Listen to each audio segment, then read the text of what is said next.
Birthday present? A treat for someone special. How lovely. Won't they be surprised?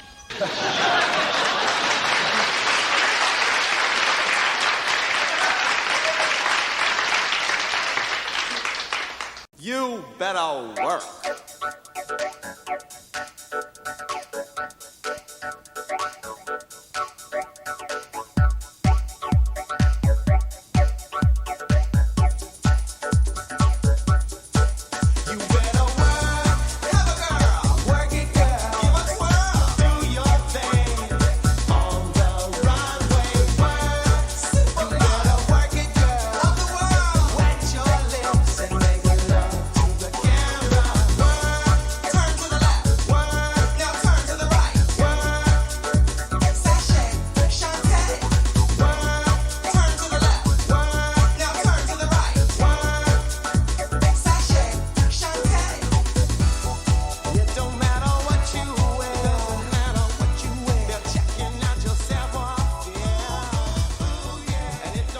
All right, everybody, we're back. We're rounding out Death Wish month, Death Wish 5. Face of Death. He does have a face of death, this Bronson. Do you remember the movie Face of Death? Have you ever seen those? Those are the suicide ones, right? Well, no, they show people getting killed. Allegedly, it's not. They don't really fake. Oh. Well, there is some horror. Whatever I saw was a man putting a gun to his head in an office. Saying, some of that, yeah, was in there. But okay, good. I'm still horrified, though. Yeah, great. What was in the 80s? That was like, and everyone was like, "Hey, don't do it!" And he's like, "Oh no, I'm not going to do it." And then he did it. Is that the guy that was like a politician or something? I have no idea. Killed himself? I don't want to think about this anymore. Yeah. I'm done with it. I don't like that.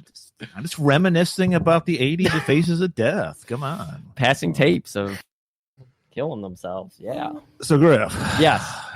Death Wish 5. Yes. It's been a spectacular month. Spectacular. Now, we know what's our list of things? We're the greatest podcasters ever. We rewrite the rules of podcasting, and then we just break them after we rewrite them. So we're the AEW podcasting, Yes. no DQ podcasting. We're sex gods, of course. Yes. We are captains of industry. Oh, of course. We lead the world in body sheen. Yes. We got our petroleum jelly for men.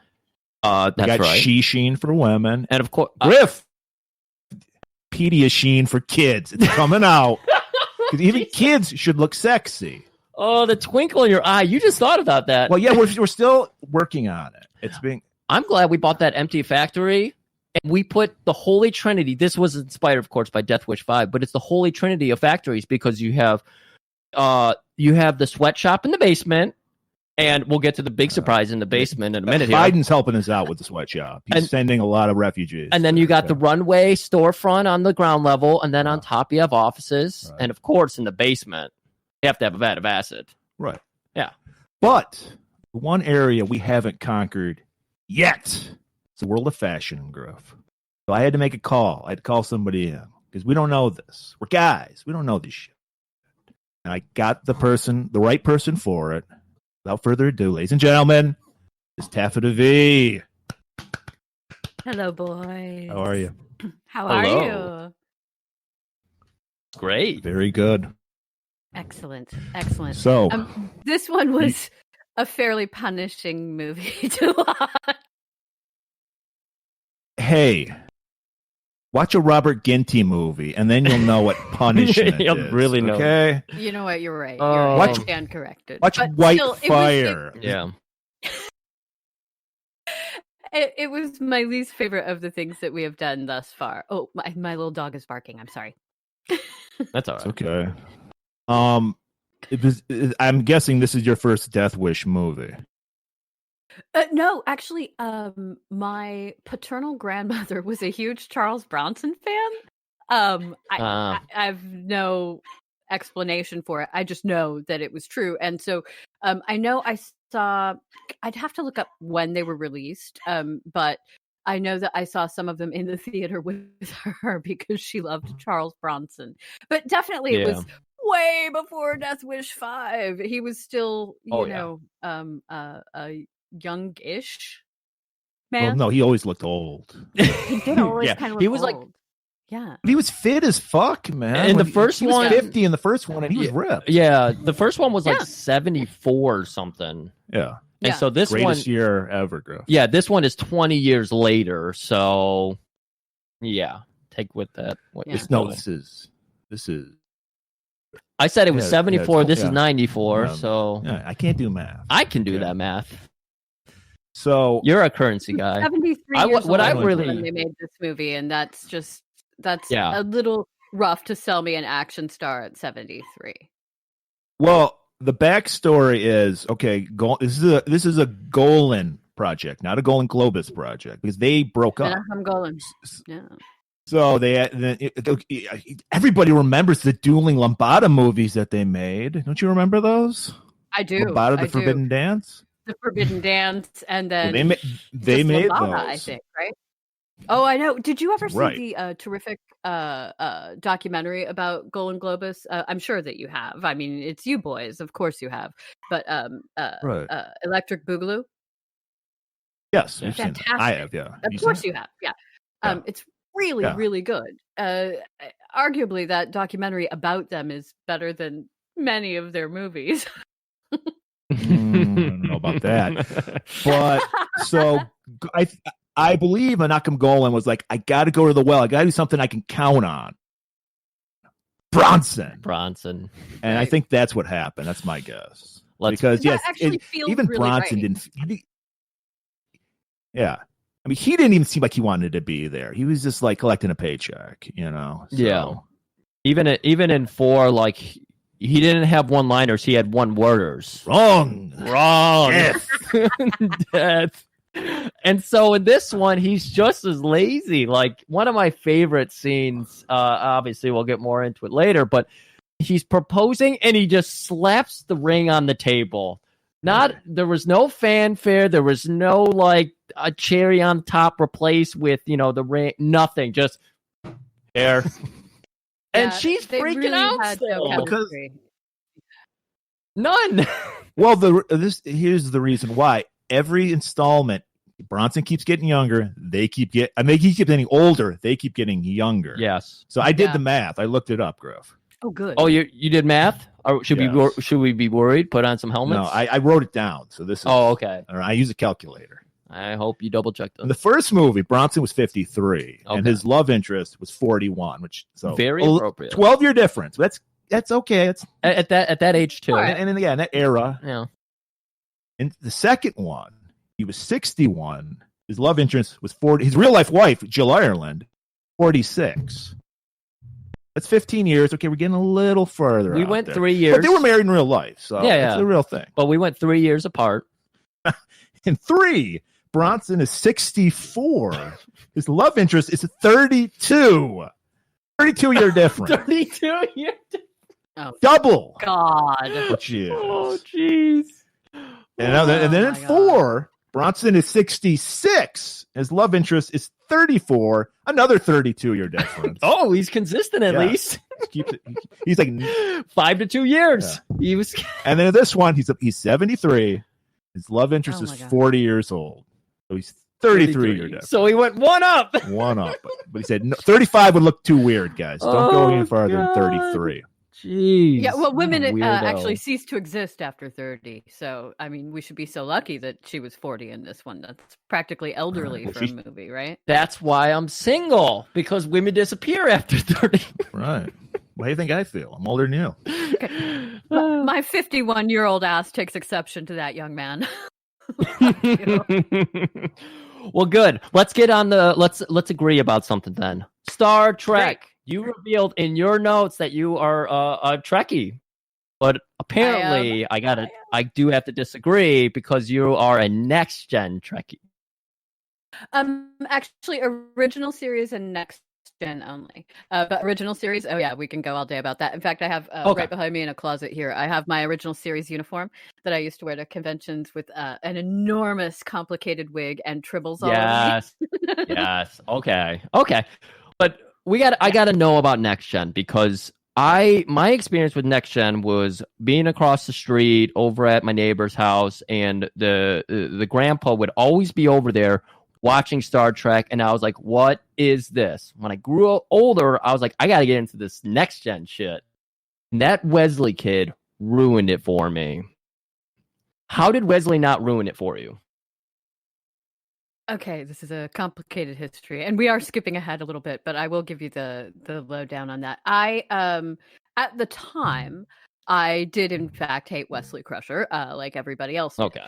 But Yes. now Will Wheaton I think is great. I really enjoy his writing, and I also kind of like who he is and his perspective on the whole thing.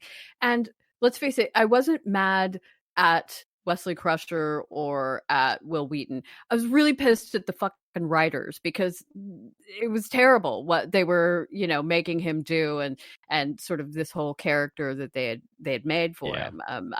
I'm consistently kind of crappy with the writers on Next Gen because, well, frankly, Geordie LaForge should have had more game than he did because he's a cool guy. Anyway, but I digress. One of my favorite things, though, is an anecdote that Will Wheaton told about the movie Galaxy Quest, which Galaxy Quest, of course, is the best Star Trek movie. And he said that he really wished that there had been a crazy fan character that he would play that did nothing but bitch about the child character on the show. And I think that would have been a really great treat to have. Yeah, that would have been a fun meta thing. Yeah, so I didn't like it at the time. I have softer feelings about it now, many years hence and a million viewings after that. But yeah, when we get to it, there is a Next Gen alum from one of my favorite episodes in there. So nice. Who was a character you always looked forward to seeing in Next Gen? You mentioned LeVar. Are you excited that LeVar Burns get a host Jeopardy? Oh yeah, I love LeVar Burton, and I'm all. He needs to be the permanent host of Jeopardy. I would start watching it again if LeVar Burton was hosting. I love him. He's very cool. Certainly on the show, I like Worf an awful lot. Oh man, Worf is what kept me going. I mean. Yeah, Worf is great. The best ones are the two episodes where Kalar, Worf's lady friend and betrothed, showed up. I loved her. She was terrific. Very snarky, half human, half Klingon. So.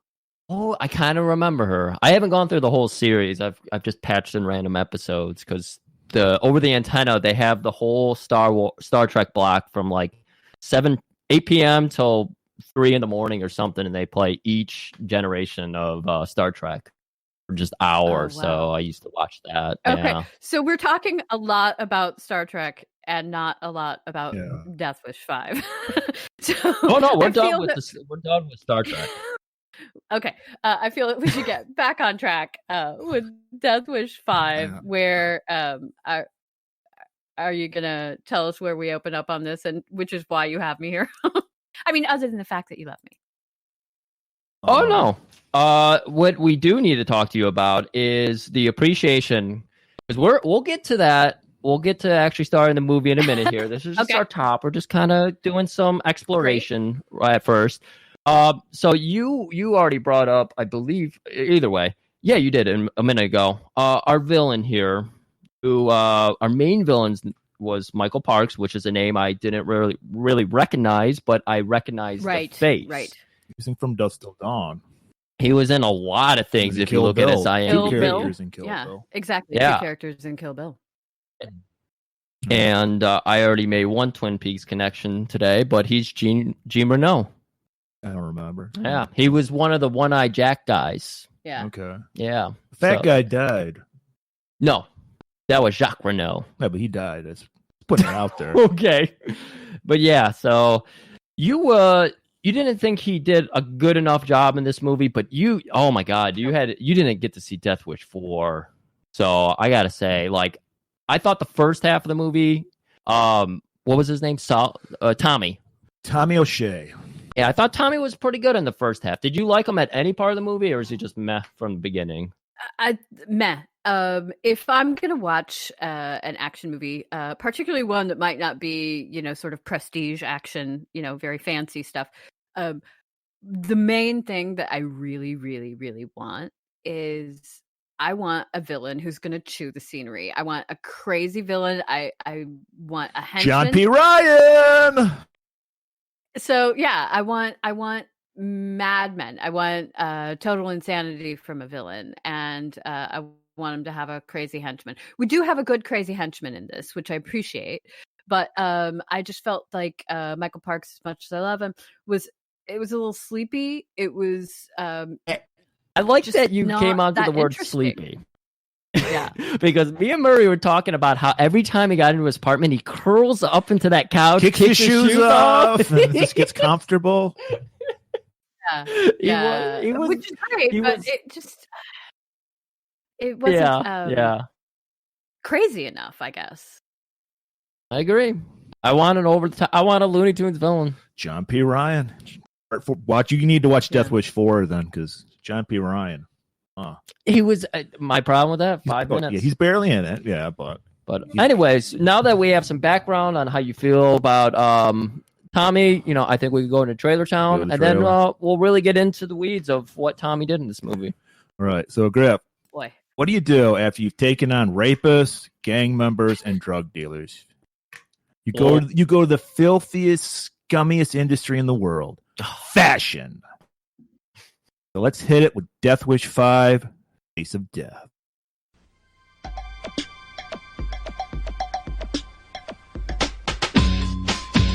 In the world of glamour and high fashion, a new crime syndicate is taking over. Peekaboo. I watched this guy coming up through the Irish gangs. He's ruthless. He's infiltrated every aspect of my business. Their methods are brutal. Promise me if anything should happen to me, you'll take care of Chelsea. Gone. The one thing they didn't count on was an enemy who wouldn't back down. These people, they steal, they murder, destroy people's lives, and get away with it. Kersey's no amateur. You've got a problem.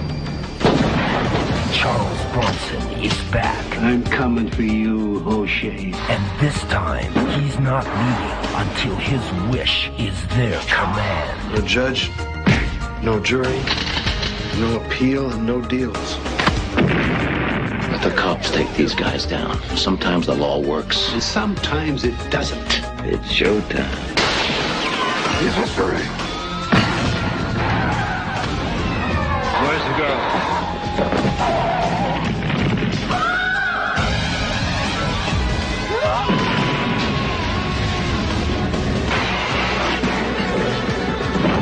Charles Bronson. Guns make you nervous? Death Wish 5.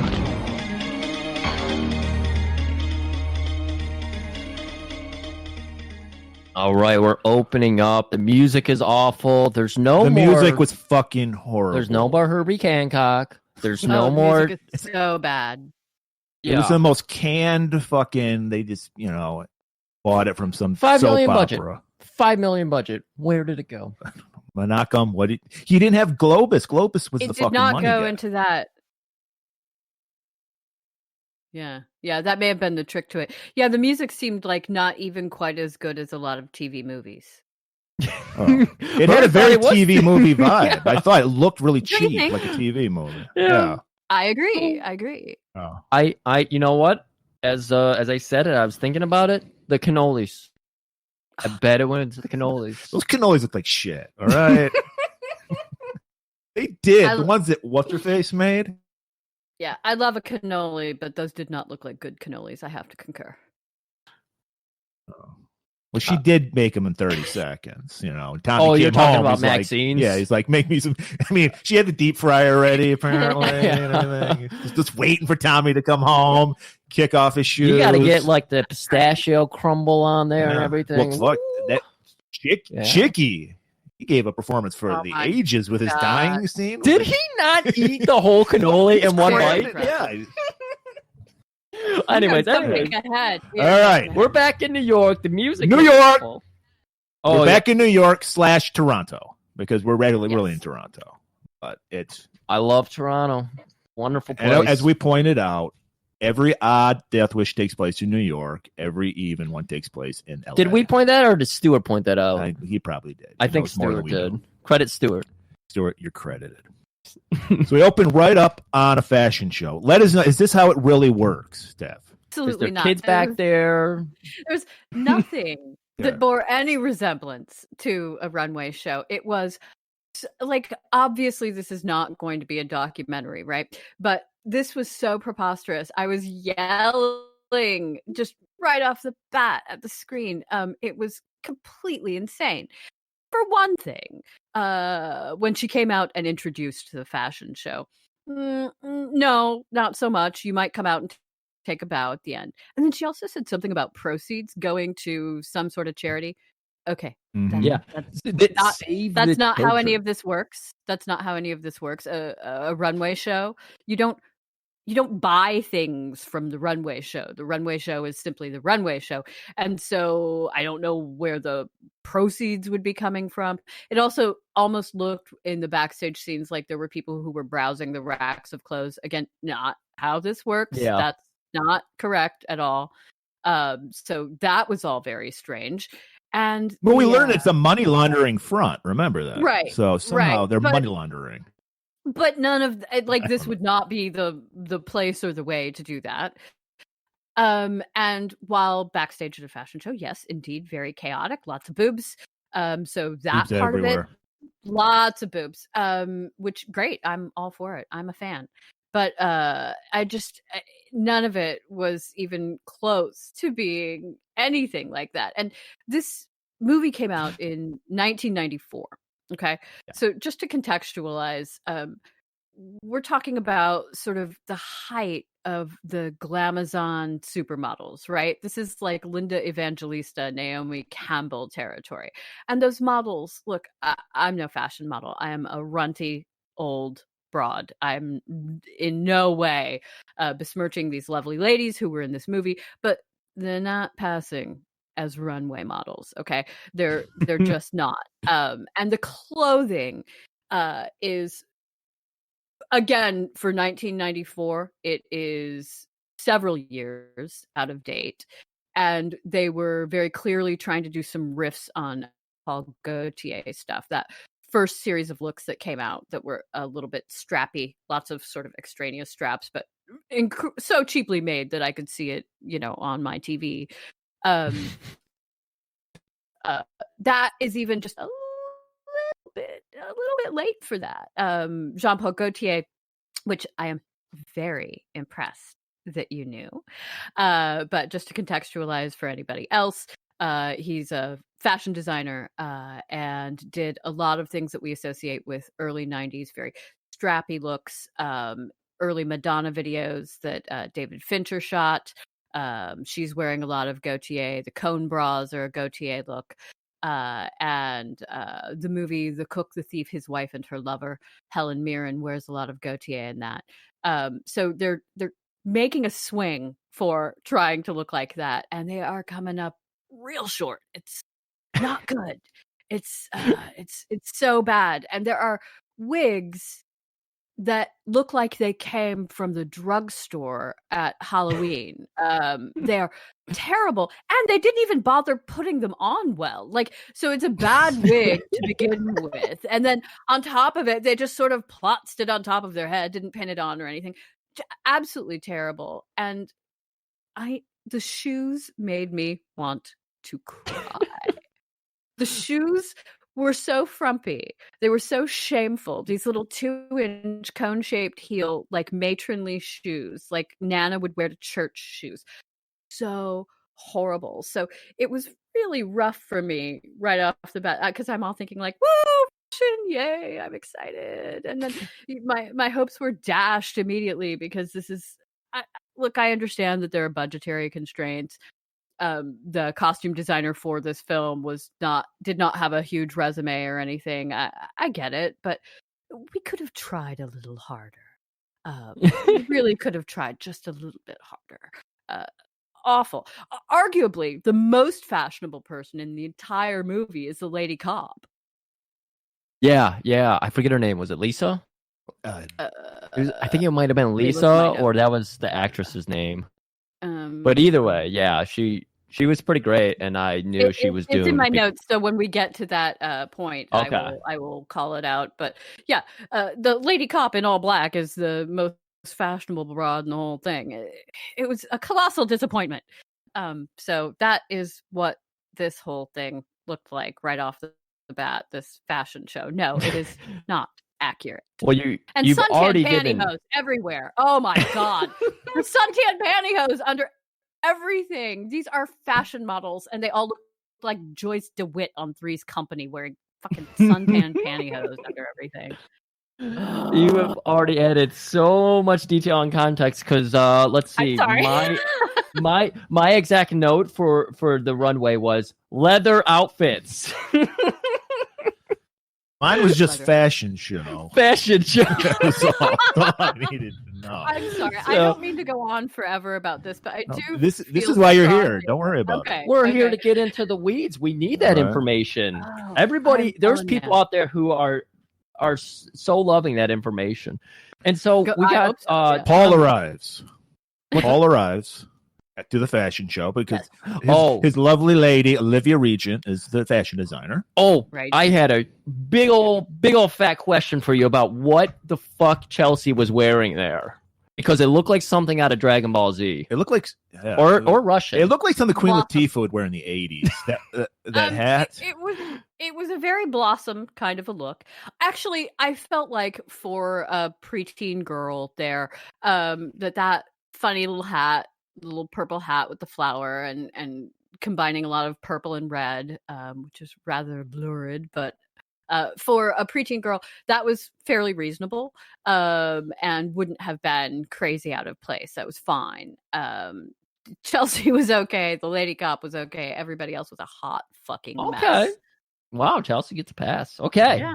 That's how ignorant I am to this kind of situation. So our hero Paul shows up, and also our villain Tommy O'Shea shows up. Yeah. And of course they're giggling, they're playing grab ass, they're just showing how evil they are. Yeah. And his evil sense starts tingling. That's so right. he just squints at him. We got Chicky back there. Chicky and Sal. Chicky is the main bad guy. Kind of. I don't know. He just. What's the guy from Cheers? Is it Woody? Danza? No. Danson? Ted Danson? Ted Danson. He's got a Ted Danson look to me. Okay. But he's I always don't know. sucking a. He's always. Yeah, I'm an idiot. Yeah, So he's always sucking the lollipop, which offended me because I'm a big Kojak fan. Exactly. How dare you try to I be like figured you'd be Kojak. offended. I was. Amen. Yeah. But Right. I love the opening shot of him because he's staring across the room at some tits. Well, yeah, that's just showing how pervy they are. They're just being greasy and nasty in the back. I like setting up. I mean, this movie, again, we said it, is already spoon fed to us enough. But the fact that they're like, see how creepy these guys are? It's like, Look at boobs, boss. You know, Yeah. and they're just It is- honking them, and you know, it is villainry by numbers. Absolutely. He was Yeah, like visually honking all of those boobs. It was I ridiculous. yeah, perfect. But we got Tommy, and he's the old fling of Olivia. Yeah, that was her name. Yeah, he's the Correct. father of Chelsea. And he's upset that I forget what was He he wants upset- Chelsea back. Like she took Chelsea away from him, Okay. and he's like, "Hey, just because I'm a murdering thug doesn't mean I can't see my daughter on the weekend." Yeah. You know? And Olivia tells him to fuck off or something, and so he has to grab her by the arm, and apparently, the squeeze her so hard she bruises. So delicate, she bruises her wrist. yeah. And Paul's creep senses go off or something. Well, he just comes back to congratulate her on another great, fashion show. That's what it was. And then he notices the bruise. Eh. Who did this to you? I'm Yeah. just saying what he's Yeah. saying to her. It- you know? Absolutely, absolutely. And it I don't know. Having all of these people at the fashion show all at once seems also ridiculous. It's preposterous. a lot of action. Yeah, she bruised immediately. Crazy. I thought she even had like sleeves on her dress. I thought they went past their elbow or something. So I was like, how did Paul even see it? Because Because she just put her hand up and said, "Who did this to you?" yeah, Paul is just like, who did this to you? And she's like, "Don't worry, it's nothing. It's nothing." You know, she just Door.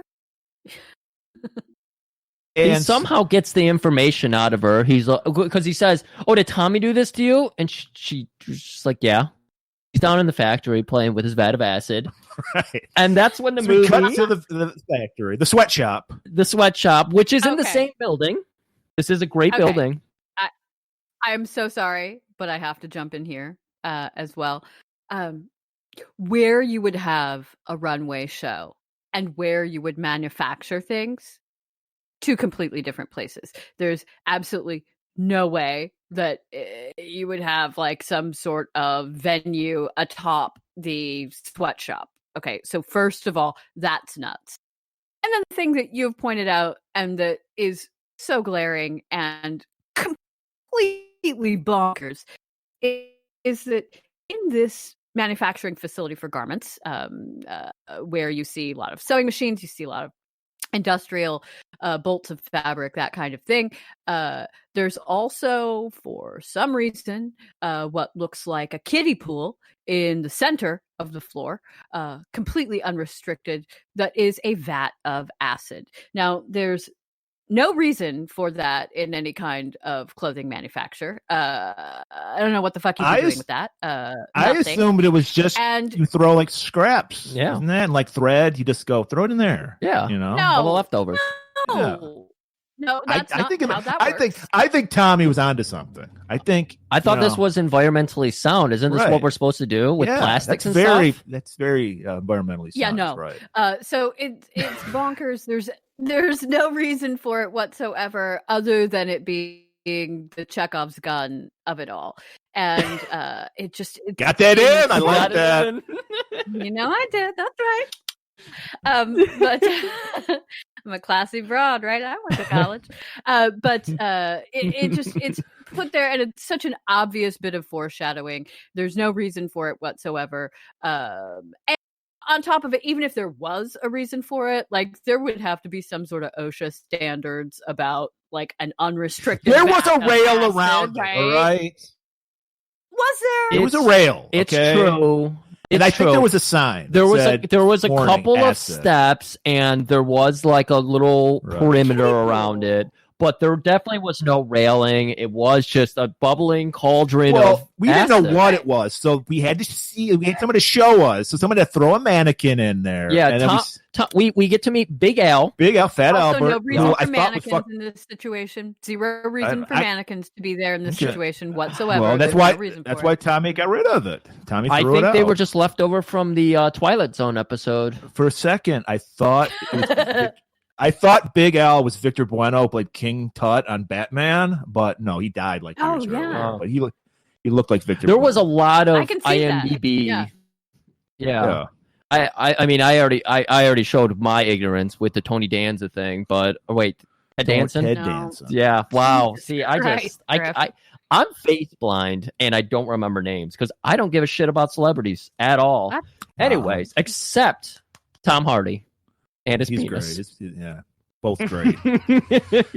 So they throw the mannequin in there because he's making because like this whole operation. This is why it's so fucked up, this operation, because it's not for fashion; it's for money laundering. Yeah, right. And he's just this guy's on your side, Taff, because he's like these clothing is shit. We're not selling them. They're shit. Nobody wants this shit. Yeah. So we can't keep like cleaning this money, and we're not proving how we're like making this money. And Tommy's like, I don't give a fuck. Throw it in the goddamn ass. Al probably realized that they were behind on their fashion too. Exactly. It's like nobody would wear this. He's no Griff. That's what I'm gonna say because I was ignorant to all this shit. Oh, so that whole scene is just to set up the acid. But then Tommy's like, does Tommy get the fucking jigsaw on him in this scene? This is where Tommy kicks everybody out because they want to really intimidate Al to make sure he's doing their bidding. And this is where they like throw him over a table. Like they push him so he's back against on a table. And then they get out. What is this machinery they grab? Because it looked like something. I thought it was a handheld jigsaw. That's what I thought. Yeah, I had no idea. It's and they actually that's a real thing. It's kind of like a reciprocating saw.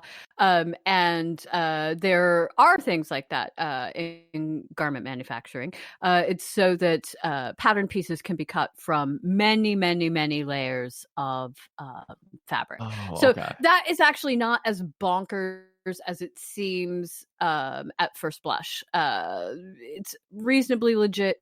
I don't know enough about the actual pieces of machinery from that era, but that is a real thing, and it is for cutting pattern pieces. And now sometimes they use lasers, which I like.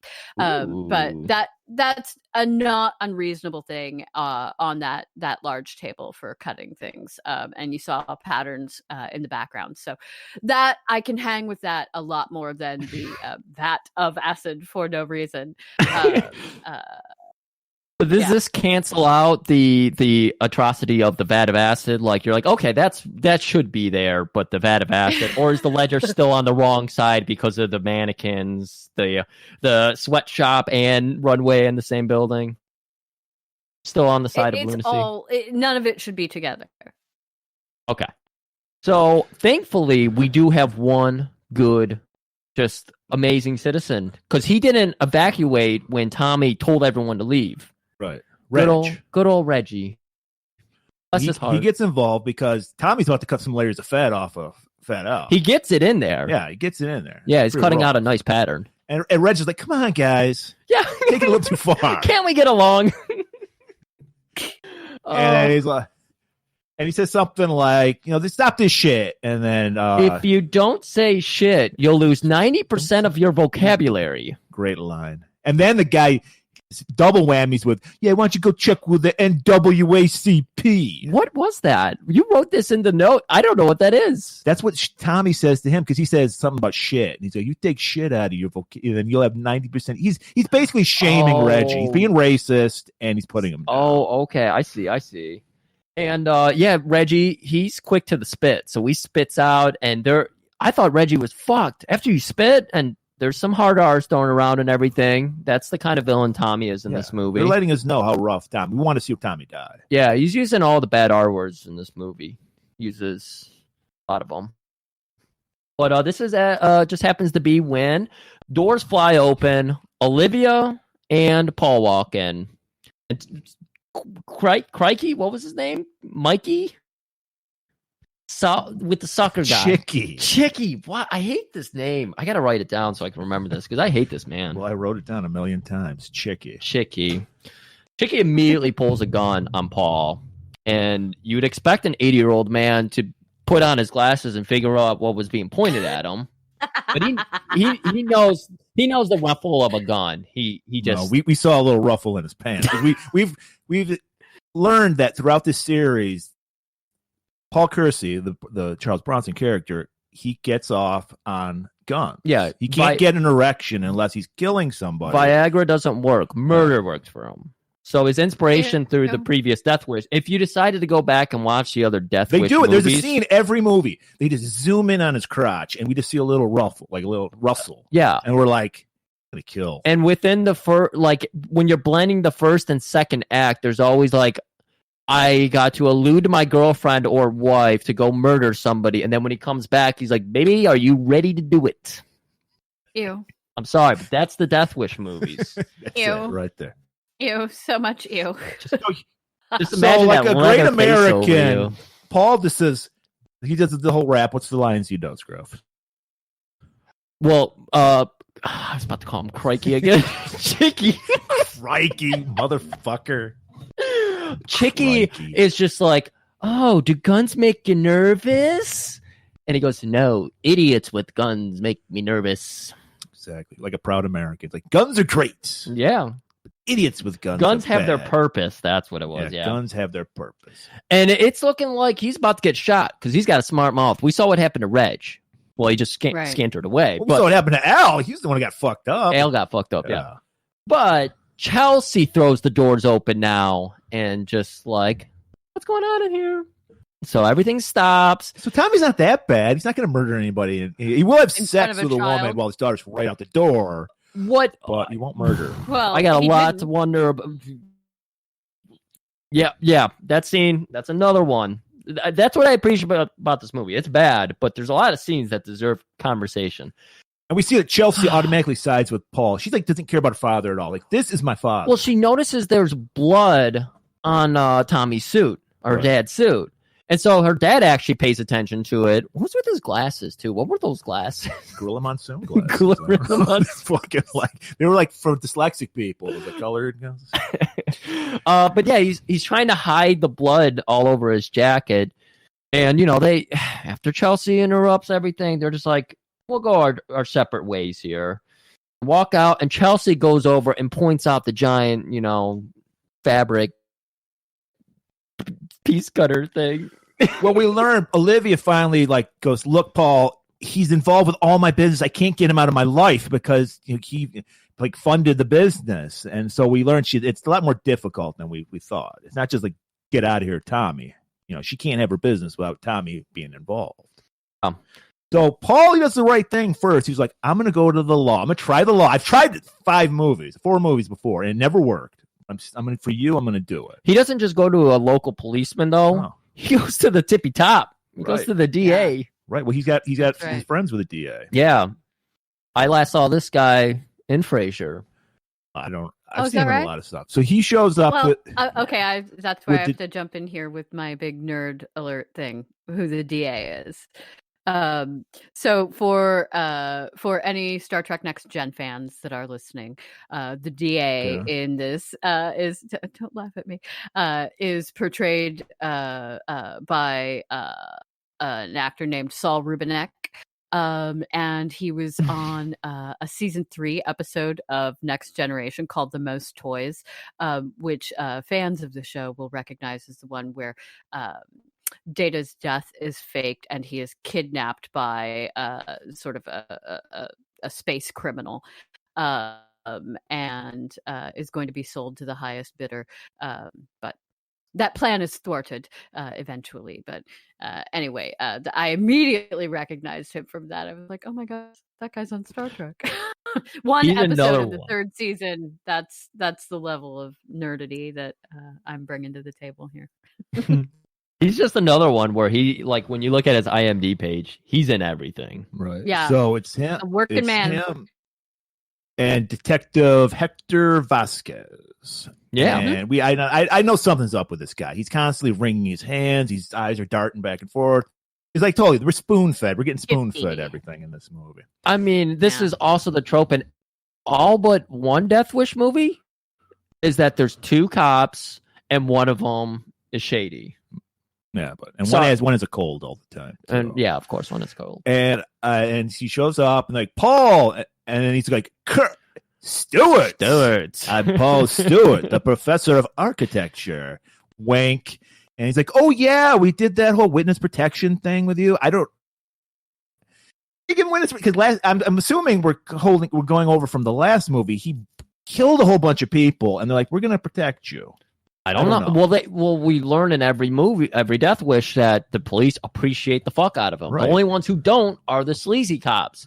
So he's churning out the bad cops, so we're left with all the good cops. So of course they love him. So, and I'm glad he's still an architect. He's teaching at a college now, professor of architecture, and he's just like, look, you need to do something about this O'Shea guy. And of course, we learn, Griff, laws are bullshit. Yeah, their hands are tied all the time. Yeah. He's like, I can't do anything. So we're getting into one of the best scenes of this show, or movie rather. And it's Paul. In the first act of every Death Wish movie, we got to have Paul with his new lady having a romantic dinner. So they go down to the nice jazz club. I don't like smooth jazz, so I didn't like this club at all. And they're sitting there, they're enjoying, they're having wine and everything, they're celebrating nothing, just having a good time. Celebrating nothing, yet celebrating everything. And I already brought this up, but this is when he drops his pog slammer on the table. Taff, you love this scene, right? This is romantic shit, right? They have zero chemistry whatsoever. It's preposterous. Like they just no chemistry. He doesn't even ask her to marry him. He just sort of shoves the ring over. So I don't know, not great. And was anybody else like me really distracted by the interior design of this crazy ass restaurant that we're in? Because apparently Paul is supposed to be a professor of architecture now, right? Which, okay. But if he is, I don't know why he would go into this restaurant. It was the craziest, most over-the-top mid-90s, like, insano design whatsoever. And so I had to look it up, of course. And as you said before, this whole thing was shot in Toronto. And this was a real restaurant. It was called Winston's. And at one time, it was like the chic spot. It was where you would go for celebrity sightings. It was sort of the place to be, kind of a big deal. I'm imagining, a Spago situation, that sort of a deal. But oh God, it was just awful, just really awful. So here we have this terrible setting, like just a really crazy over the top setting. And we have these two people who lack any kind of chemistry. They really just barely seem to even acknowledge each other. And he did, in fact, ask her to marry him. He just kind of foists a piece of jewelry at her. And their kiss is so not a good kiss. This is a terrible kiss.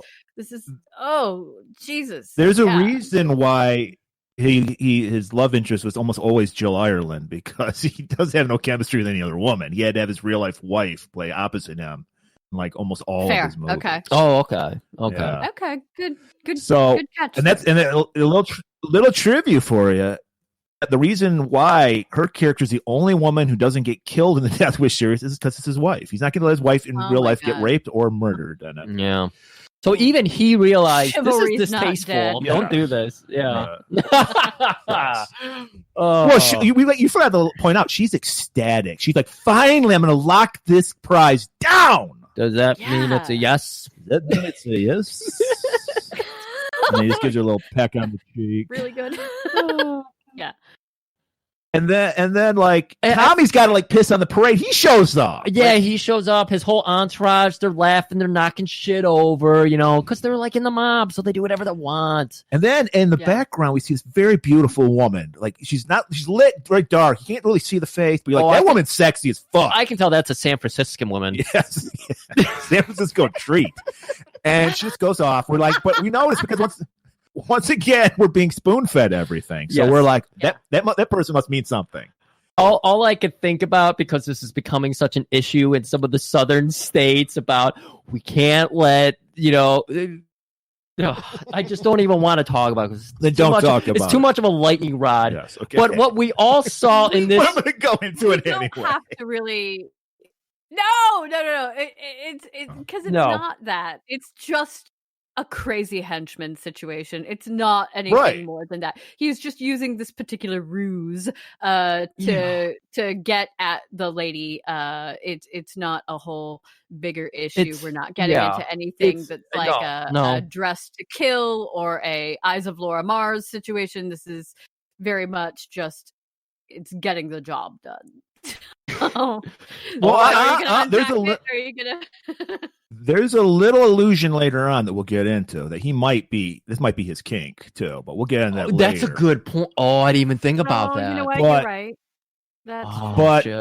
So Olivia's like, I gotta take a leak, so I'm gonna use the bathroom.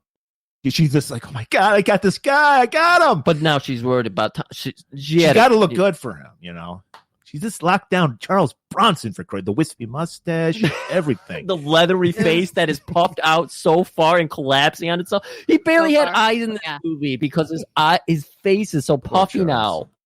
73. He should have been in this movie. Anyways. Okay, so she goes to the bathroom, and then this ravishing beauty shows up behind San Francisco treat. Looked familiar. Mr. Reach. Nobody... You guys, though, there's nobody else in the bathroom. That is not even realistic. You're calling bullshit on that? I'm calling bullshit on nobody in the ladies' room. Especially, this is like a big restaurant.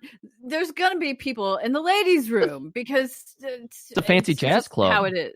Well, okay. Well, but he's lucky.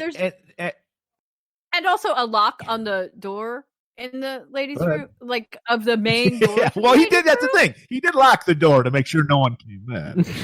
Not in a stole so, her, but the it's door like, and I to the want ladies' room. No. we're gonna point out how cool all of us are because we had the exact same thought when we saw Yes. this new character, Freddie Flakes. We're like, is that Kevin McDonald from Kids in the Hall? Yes. It looks just like him. It's 100%. filmed in Toronto. We're like, oh my god. Yeah. They just broke up a couple years ago. It could conceivably be him. No, oh yeah, I guess they did. Yeah. What? Yeah. I 100% Yeah, it's just thought that, and I crazy. love that you guys saw- immediately clocked that as well. It was not just like, oh, this dude is wearing ladies' clothes. It's, oh shit, is that Kevin McDonald? Like, he really looked just like him. I think for this movie, I paused the most for more than any other movie we've done, just to be like, isn't this guy that guy? Yeah, I did so many IMDb cross references for this movie, and that was one of them. I was like, is that him? Anyways, Right. we're about to get one of my favorite Twin Peaks scenes recreated. Lay it on us. Well, our San Franciscan treat comes up and she asks, "Can I borrow some of your sheen?" And grabs her by the back. Well, of the that has head. to point out is the character's named Freddie Flakes. Why? Because he has dandruff. So he has to be dandruff. Like, you have to point it out to us. Meanwhile, no dandruff. Like, can somebody sprinkle some shit on there? I was expecting that detail, right? Just that little bit of detail. Yeah, can we get props on that, please? Yeah, I agree. $5 million budget. Let's get some dandruff flakes. I mean, you spent money on fake cyanide. Maybe get some fake dandruff flakes. Oh my god, the cyanide of it all. Yeah. Oh my god, this movie. So he grabs Olivia by the back of the head and just says, "Oh, your face is beautiful, but not so much anymore," and just starts bashing her head into the mirror. Right. And she falls over in the sink, and we go to the hospital. Well, no, she stumbles out. Okay. She stumbles out because, like, what you got, Taff? No, sorry. It was just the whole, like, okay. He does in fact bash her head into the mirror a couple of times. It's rough. It's not, that's not a pretty picture. We don't like that. Terrible attack. But when we cut to the hospital, they've got our girl wrapped up like the mummy. Her entire face is wrapped up in gauze. And they come out talking about how she'll never look the same even with reconstructive surgery. All right, look, that's not what happens there. And she maybe had like 3 stitches on her forehead, and that was it. Like, there's no way. If he had maybe grabbed some of the broken glass and started carving her up like that one guy in Nightbreed trying to slice his own face off, okay, then I might accept that these were the consequences of it. But in fact, she would have had like couple of stitches right up here. Yeah. No big deal. It was ridiculous. They could have threw a couple Frankenstein scars, and it was like, we don't need Gary Oldman from Hannibal, know, but we want something because Paul is like, how is the outside going to look? And because she's like, don't worry, she's stabilized, she's gonna live. How is the outside gonna look? And then they're like, she's gonna look fucked forever. And he's like, can you get me that ring off her finger, please? Can you slip that off real quick? He's like, I'm out because I'm so surprised. My face. Well, you can see the gears are just turning in his head. Like, how long do I have to be with her before I can dump her and not look like an asshole? So he's just thinking, like, how many days? But she's ruined. She's not Paul Kersey worthy anymore. I wanted to bring up, there were back in the jazz club scene, there was no chemistry between Olivia and Paul. But when Olivia's in the bathroom, Paul and Tommy are locking eyes, making like pouty faces and everything at each other. And I was like, there's more chemistry between these two. Well, we learned violence gets Paul hot. Yeah. So yeah. So I had to bring that back. Oh god, and I do love that the doctor was just telling him about how. Always point out that no doctor has any bedside manner. Yeah, I was like, she's fucked. Right. Get away. I was just gonna say again in the 5th. This is like the complete set. 5 for 5. Death Wish doctors are fucking rude. Just straight. She even says, "I'm not gonna shit with you here, dog. I'm just gonna give it to you." Her face fucked. And then she is saying this to 73-year-old Paul Kersey. His face is desperate need of moisturizer, and this actress deserves an award because she delivers that line perfectly. She went along with it so well. Anyway, pretty rough. So pretty rough. The cops finally show up. Of course, after the crime, they show up.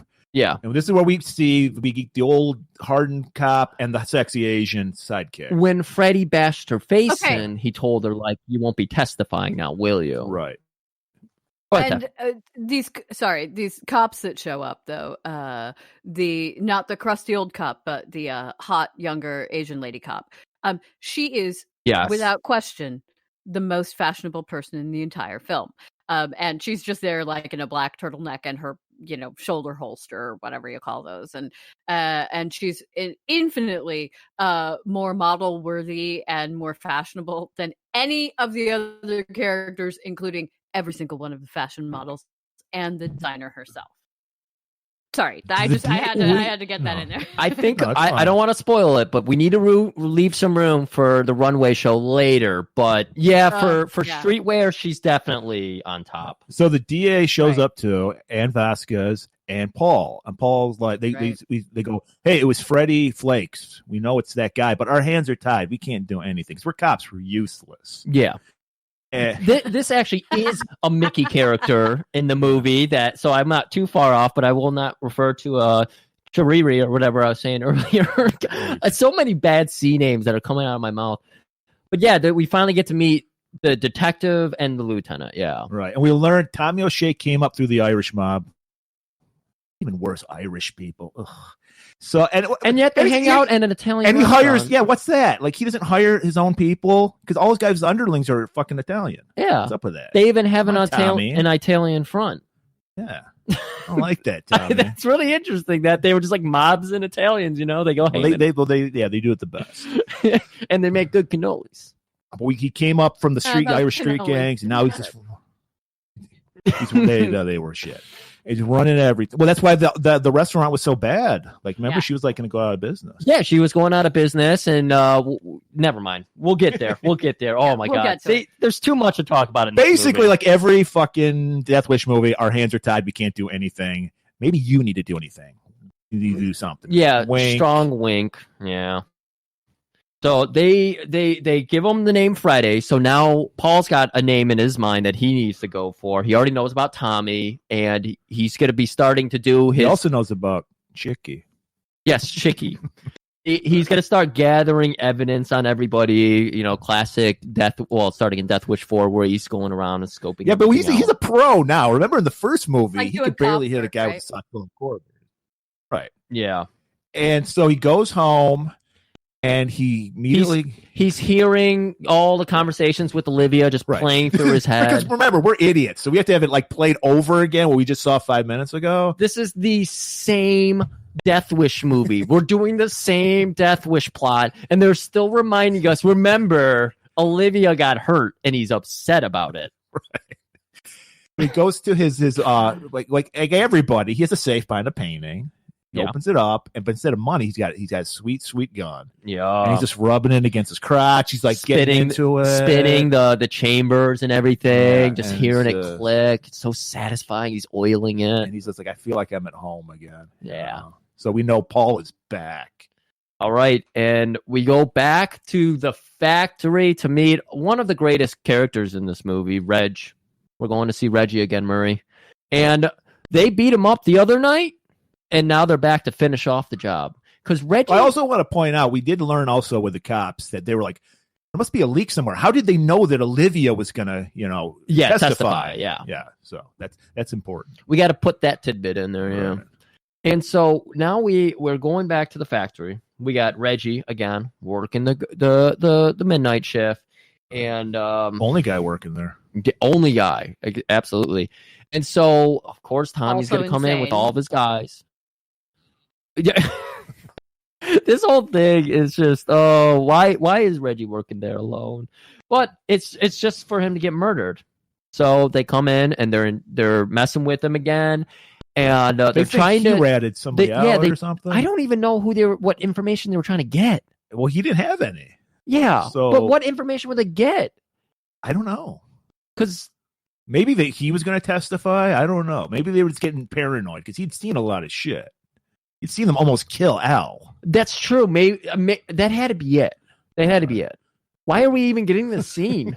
Because we needed a scene where they had to press and put his hands in it. Oh, Taffy, is this something that would actually be in a shop? Yeah.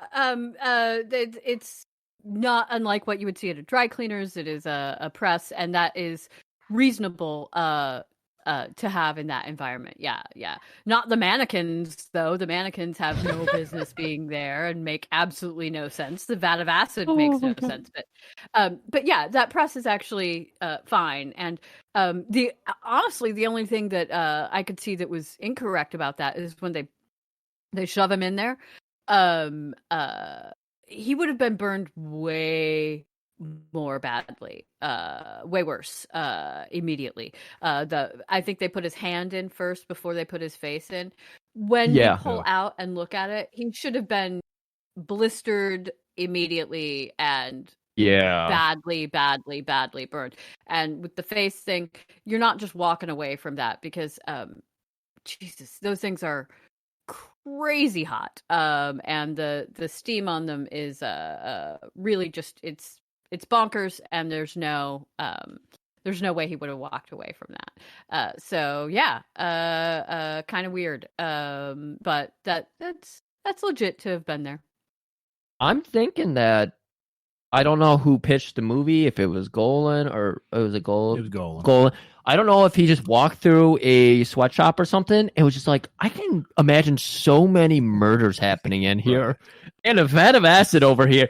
That had to be the inspiration. I bet he actually really saw that. That would feel pretty stupid. They've never been anywhere near garment manufacturing or runway shows, and that this is just like, yeah, it's probably like this, right? Like there's no connection to the reality of it for sure. It's just sort of what one might imagine if you were completely unfamiliar with it. Right. So they shoot him, put him out of his misery. That was nice of them. Yeah. Because fucking steam burned. Oh god. And I think Chicky so does some like one-liner. I forgot. It was not. It was probably a Kojak line. Oh, I slapped that motherfucker. So then we see Big Al. He's ready to test. He's ready to go undercover with a wire. Yeah. We got the sexy Asian cop, and she's like, it's a pen wire. Yeah. And she puts it in his little no pocket protector, by the way. I mean, it's not smart. And he's like, he's going to meet up with Sal and Chicky, right? Yeah, that was it. So because all they do is, I guess, go around and shake people down for protection. Yeah, as he's being fit with the pen wire, Paul and Saul and Chicky around, and they're like showing up to banks and just like pushing people around. Where's our money? Where's our money? And you just got Paul just like, this scum of the earth. I'll get these guys. Now we get a nice scene, this little foreshadowing where Chicky's just shoving cannolis down his throat. They're leaving like a Italian restaurant, and he's just cramming cannolis down his throat. Yeah. He's always stopping in to grab cannolis at that. He loves that cannolis, one. Yeah. Great. And then he meets up with Al. Al's got his wire on, and we get a very tense scene. I was sweating for this scene. Greg. Yeah, we're back in the alley behind, and Al walks up to Sal and Chicky, and he's like, "Hey guys, is that new laundry coming in today?" Laundry? No, we got rid of it. Got rid of it? What do you mean you got rid of it? Haven't you heard of donating, Al? It's called charity. It's called giving back to the community. God, you're such an idiot. I'm gonna write this. I'm gonna spell it out for you with this. Ooh, I was like, oh my god, don't take that pen. And you got two. And the close up of it. Did that not get? Did that tension get you, Taff? It really didn't. It's so funny because I am not a person who operates from a place of subtlety. I know that's shocking to those of you who know me, but I don't. And even this was so unsubtle that it was pissing me off. Like, you might as well have had like a laser sight around the pen. You could have had a spotlight on it. It's all just so badly done. Maybe you were a saying, radio spoon antenna feeding every coming out of single it. thing. Yeah. Oh, God. Feedback coming off it. Exactly. Exactly. Unsubtle in the extreme. So he pulls out the real pen. Yep. But he's been made. They know something's up. He's acting weird. Oh, Yep. for sure. And so Yeah. Elle starts walking away, and Taffy, I'll set this up for you, and you can go ahead and deliver us the home run. But Elle starts walking very fast down the alley, and Lisa or Janice, he is a big guy, and Janice, whoever wired him up, realizes he's fucked. So she was apparently parked like 3 miles away because she was sprinting her ass off. And she's trying to catch up with Elle because she realizes he's in danger. She heard that conversation. Even she felt the obvious non-subtlety of it all. Yeah. And so she's running after Elle, and Elle walks into the street. And Taffy, please, take it from there. Oh my God. Okay, this actually made me really happy, and I was laughing this was the entire wonderful. time. Again, you see what's going to happen, and you know in your soul exactly what's going to happen from a mile away. He is walking. Things start to get a little slow-mo about it. The car comes up on him.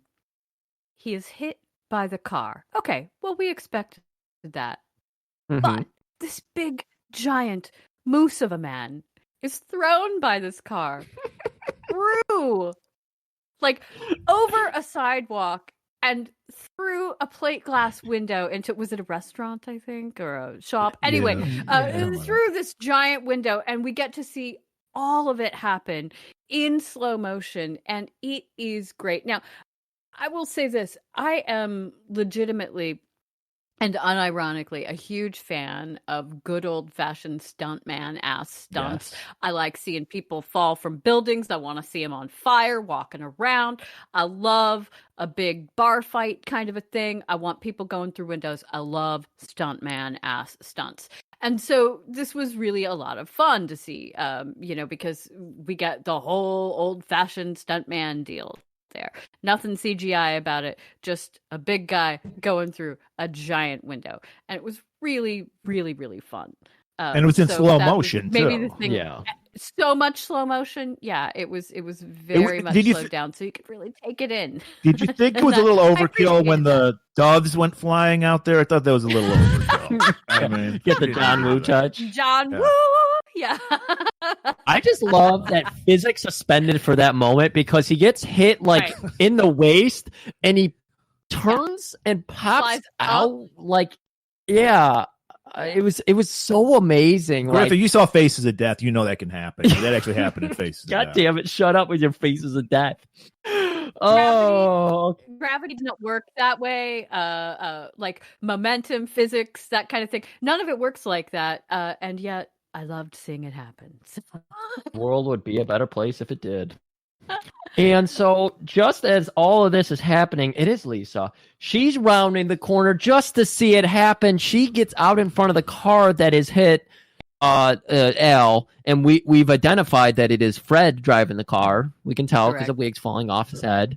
Right. And so she stands her ground because apparently New York is a stand your ground state, and she starts shooting at him. And what was up with all the sparks flying off the car? I don't know. That was a little overkill. Like, why would there be sparks flying off a headlight? Another $10,000 right there. Yeah. It's a 90s movie. Sparks for everything, you know? And now they would CGI those sparks. Oh, really? That's even worse. They would have CGI'd that beautiful guy going through the window, too. That would have been terrible. She gets hit by the car, though. I'm sorry. Forgive me, but when she gets hit by the car, my love of stuntman stunts kind of goes through the window a little bit because she she gets hit. We really see it. It is in fact a very good stunt. The one it is not a dummy thing. It is a really good stuntman stunt when she gets hit by the car. But they didn't use a woman for the stunt. They used a dude in a wig, And it was like that scene in Blade Runner, where it's like you're buying into everything, everything's good, and then the stunt happens, and it is just fully a dude in a non-matching wig, like a non-matching body, a non-matching wig. They didn't even try, and so that was a bit annoying about it, but it was pretty impressive. Other than that. Yeah, everything about that stunt is wonderful, and all this is happening and could have made a better climax, but instead we get an awful climax to end this movie. The middle, the first 2/3, pretty good. The fact that how they did that stunt too, because she gets hit when the driver does like a Tokyo drift and butts into her with the back end of the car as it's like turning the 9. It was really cool how they did that. That was just awesome. And just as Lisa turned the corner to see Al die, Paul turns the corner to see Lisa die. And so he comes over, hello, are you dead? Yeah, it's like the end of Romeo and Juliet up in here. Speaking Shakespeare? Speaking Hamlet. So Paul goes back to the hospital. Right. He's going to get confronted by Hoyle again, who is going to tell him, Paul, this is not a go ahead to return to your old ways. You got to stay away from that life, Paul. You got to settle down. Is that little Chelsea girl? She needs help. Right. Let the law do its job. He's like, people get killed because the law doesn't know what it's doing. How long have you been chasing Tommy O'Shea anyways? 16 years, Paul. 16 years. And Paul is just like, rumph. Rumph. Rumph. Rumph. He just storms out. So we get more scenes of Paul snooping on Chicky again. He's stopping to buy more cannolis, just fucking shoving them in. These aren't mini cannolis. These are legit 8-inch cannolis, like 3-inch circumference. These are big old bastard cannolis. And he's just why the restaurants not making any money. He's eating all the fucking cannolis, man. Yeah. Come on. Those are expensive. I spent $3 for those cannoli per cannoli, you know? So Paul, he's doing his detective work. He's following all the henches. And then he's like, I got to go pick up my monster of a fiance now. And we see what a monster she looks like. Oh, my God, Griff. I just love it was literally like a cat scratched her face. Okay, she gets in the car and he drives her home. And please, like, she's got her collar up. It looked like they had, like, Invisible Man bandages on her face and shit. She had sunglasses on and everything. Okay, I thought I was seeing that. It was not much of, an injury, like we said before. Not terrible at all. And it made me think of Ryan Reynolds in Deadpool, where it's like, he's disfigured beyond belief. It's so horrible. But really, no, that's just a cute guy with like a minimal amount of effect makeup on. And with her, like a little bit of lip liner, making some lines on her face. It's, my God, she's not disfigured. She's fine. She's totally fine. It would have healed perfectly fine. The worst, she'd have like some light scarring that you wouldn't even notice, Maybe a cat scratch or something. I mean, couldn't they have just put like a patch on her eye or something to make it look disfigured? No. There you go. I just loved when she was in her Invisible Man outfit and she's so fragilely saying, Paul, don't look at me. Get me. It's like you're dating a 73-year-old man. Well, she is a bit of a narcissist. Just pictures of her all over the house. That is true. She does love herself. That is really weird. I mean, I don't. I mean, I guess I have baby pictures of me around or whatever, but like to have fully like glamour shot pictures of you all over your own house, that's Norma Desmond territory there. It's fully weird. I did find my graduating photo from high school, and I put that up in my bedroom because it's just too funny to me. Wait. So you put that in your bedroom? Oh. I mean, you need help. It's not up in my visible bedroom. Okay. You wouldn't walk in my room and be like, he's got a picture of himself over his bed. It's like the tiny little wallet photo stuffed into my closet. Okay, that's fine. That's fine. Yeah, you'd have to really be flipping through my records if you found that bastard. So she just grabs him and says, Paul, please, don't leave me. take care. If anything happens to me, take care of Chelsea. Please take care of Why Chelsea. is it? Nobody in movies has aunts, uncles, grandparents. It's like kids are just going to be orphans. Yeah. What's up with that? Like this guy, we don't know how long they've been dating. 2 to 5 years. I mean, like there's no extended family that could take her. Good Lord. No. Right. I believe it was, I can't remember the exact words Mr. Burns used to explain how to be incredibly successful in life, but it's like you got to slay the 3 demons that weigh everybody down: family, religion, communities. You got to say fuck it to all of them. So maybe she said, get out of my life, family. I'm going to be a big designer. Okay. So she's worried. She doesn't want Tommy to get a hold of her daughter and corrupt her. And he's just like, he's like lightly patting him back for it. There. Well, he's 73. He has no idea how to emote or anything like that. Well, yeah, I mean, I love Bronson, but he was not known for his emoting. Yeah. Right. And he tells Olivia, all right, I'm gonna call up Hoyle's the DA. Hoyle. He's gonna call up Hoyle and tell him that she's not gonna testify anymore. She can't do it. You know, everyone's getting too close to her. And he tells Olivia, listen to me. I think go along with what I'm doing because I'm pretty sure his phone is bugged. And he calls Hoyle up. Hello. Somebody just threw a bug in there like the last Oh, movie. Jesus.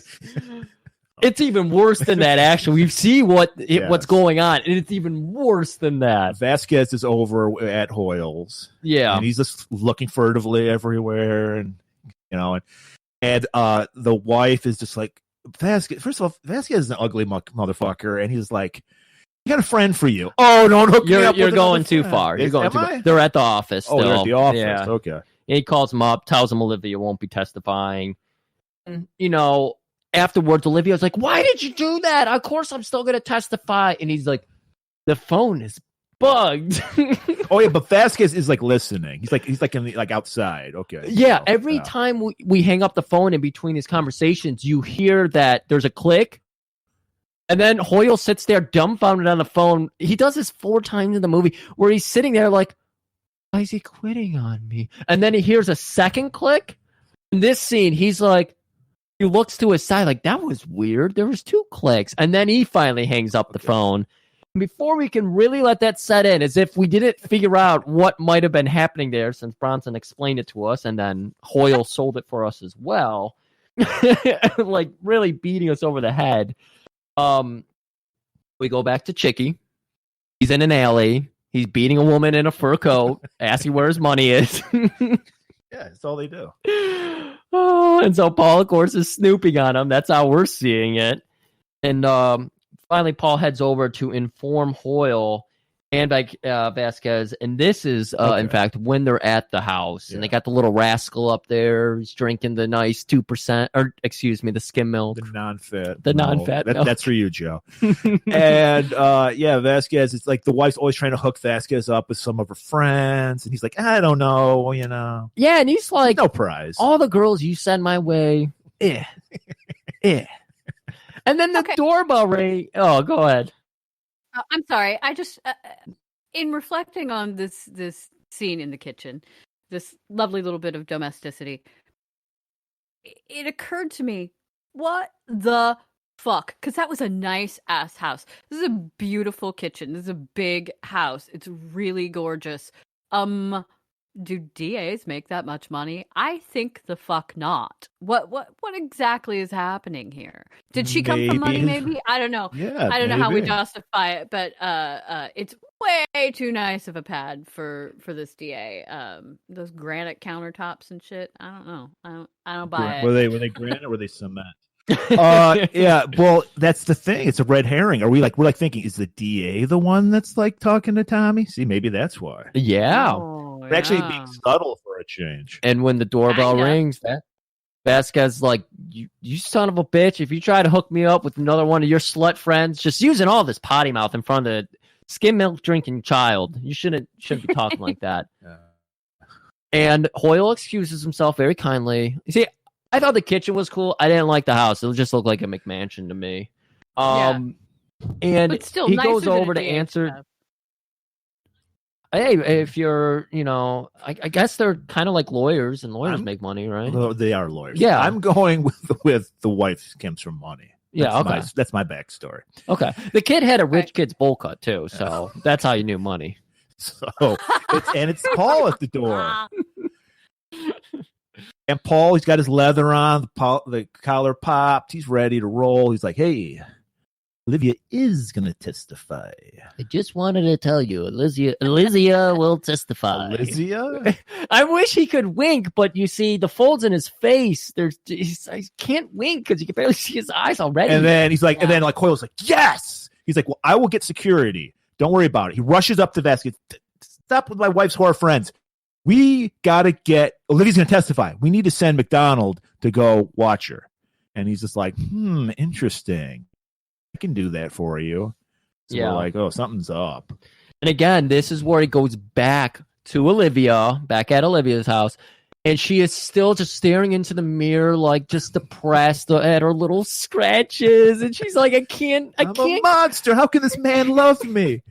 When I hear I'm a monster, all I can think about, you will not know this reference because it's Arrested Development, but all I can think of was Buster Bluth when he got a claw and he would constantly get caught on shit and be like, I'm a monster. That's all I could think of is she was just going so over the top with this. But she's freaking out. Paul doesn't know what to do. And thank the fucking heavens. It's just like in Death Wish 4 when his girlfriend was like, Paul, it's been 2 years. And then the phone rings. Now he's got to try to show some empathy and the fucking doorbell rings. I better get that. Saved by the goddamn bell. Paul has been coasting in life. And it's a very familiar character we know, but Paul doesn't really know. That's right. It's Freddie Flakes. This is a good setup. And he's a master of disguise, as we've learned. I mean, you got two shady-looking figures looking out. You got your backs to the door. But they're putting their hand up to their ear. And that looked official. Yeah, that looked official. And they had suits on. Yeah. Would you answer the door for these folks? He had a badge. No. No. You would see the dandruff and be like, fuck that. You know what? You're just like Paul, because Paul's senses start thinking, something's wrong about That's the right. Olivia, run! Yeah. And then she just runs to the roof for some fucking. Did she go to the back door and it's like they get in or something? Okay. Look, I don't know. Go to the fire escape, which confounded Yes. me because a fire escape is like, more of an urban kind of a thing, and this weird townhouse situation. I don't know. It just did not seem like the thing. Yeah, I saw. Well, there was not a fire escape There was not. in this movie. She went You out couldn't through a have cut that skylight line. eventually. Yeah. She went. Well, She goes to the roof, and then the guys just come in with machine guns and just fucking firing off. Paul, like, you want to talk about bad stuntman? We got a classic like Captain Kirk stuntman for Paul. Yep. This guy with a fucking bag, a gray wig, and he's like diving and shit. And Olivia like runs to the roof. If she made Which a is a beeline strange for choice. the skylight, she exits. It is an incredibly It's the strange stupidest choice. It's the You worst can't choice. If you have a fire escape, you can escape, but she didn't have one. Okay. So she doesn't make. I think Paul was trying to get rid of her because he's like, I can't be with this woman. So he's just like, go to the fire escape. I don't. Maybe She's she confused. stopped in a room to get like, maybe the engagement ring or something. She took it off because she wasn't sure if she should let Paul marry a monster like herself. So I don't. She did not make a beeline. We got Bronson diving all over the place. These guys they are total G.I. Joe lasers everywhere. Nothing's hitting. Right. And how is And nothing then hitting? Like, how is nothing hitting? They're the worst shots I've ever seen. They're like stormtrooper level bad. I don't understand how he wasn't dead 100 times over because they had a million guns. They were all shooting and they were all missing wildly. Well, Crazy. Bronson's like a cat. I'm sure Bronson brought you right back into the illusion when he got into that bedroom and the lights are off and there's just moonlight coming in. Beautiful John DeHart scene right here. And it's like they had to get through a French door. It's just windows, and they were like blowing the fuck away. It's like just kick it in. Like, why are they wasting their bullets? Yeah, I really didn't get it. It's just fun. It's fun to shoot shit. I mean, come on. And so Paul hides in this room, and there's a mirror. And the goon is, I don't remember if it was Saul or Chicky. I think it's Chicky, but I don't know. I didn't notice the sucker, but, whatever. Or Canola. cannoli. So Chicky sees the reflection and just unloads on it for 5 minutes. After he realizes he has not hit anything, he just like moves on. Not like I'll check we in the learned a room. lesson too, because he's at Olivia's. No guns. Oh, I didn't think about Right. that. So that's why he's like in deep shit, Yeah. And so she gets to the roof. Does Freddy like to shoot her? Freddy noticed her as she's climbing up through the skylight, and he's like, "Hey, you guys stay here. I'm gonna go get her."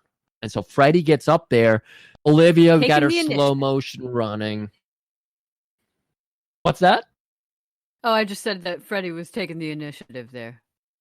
Oh yeah, I like him as a villain because he kept his priorities in order. They needed to get rid of Olivia. He wasn't worried about killing a 73-year-old man.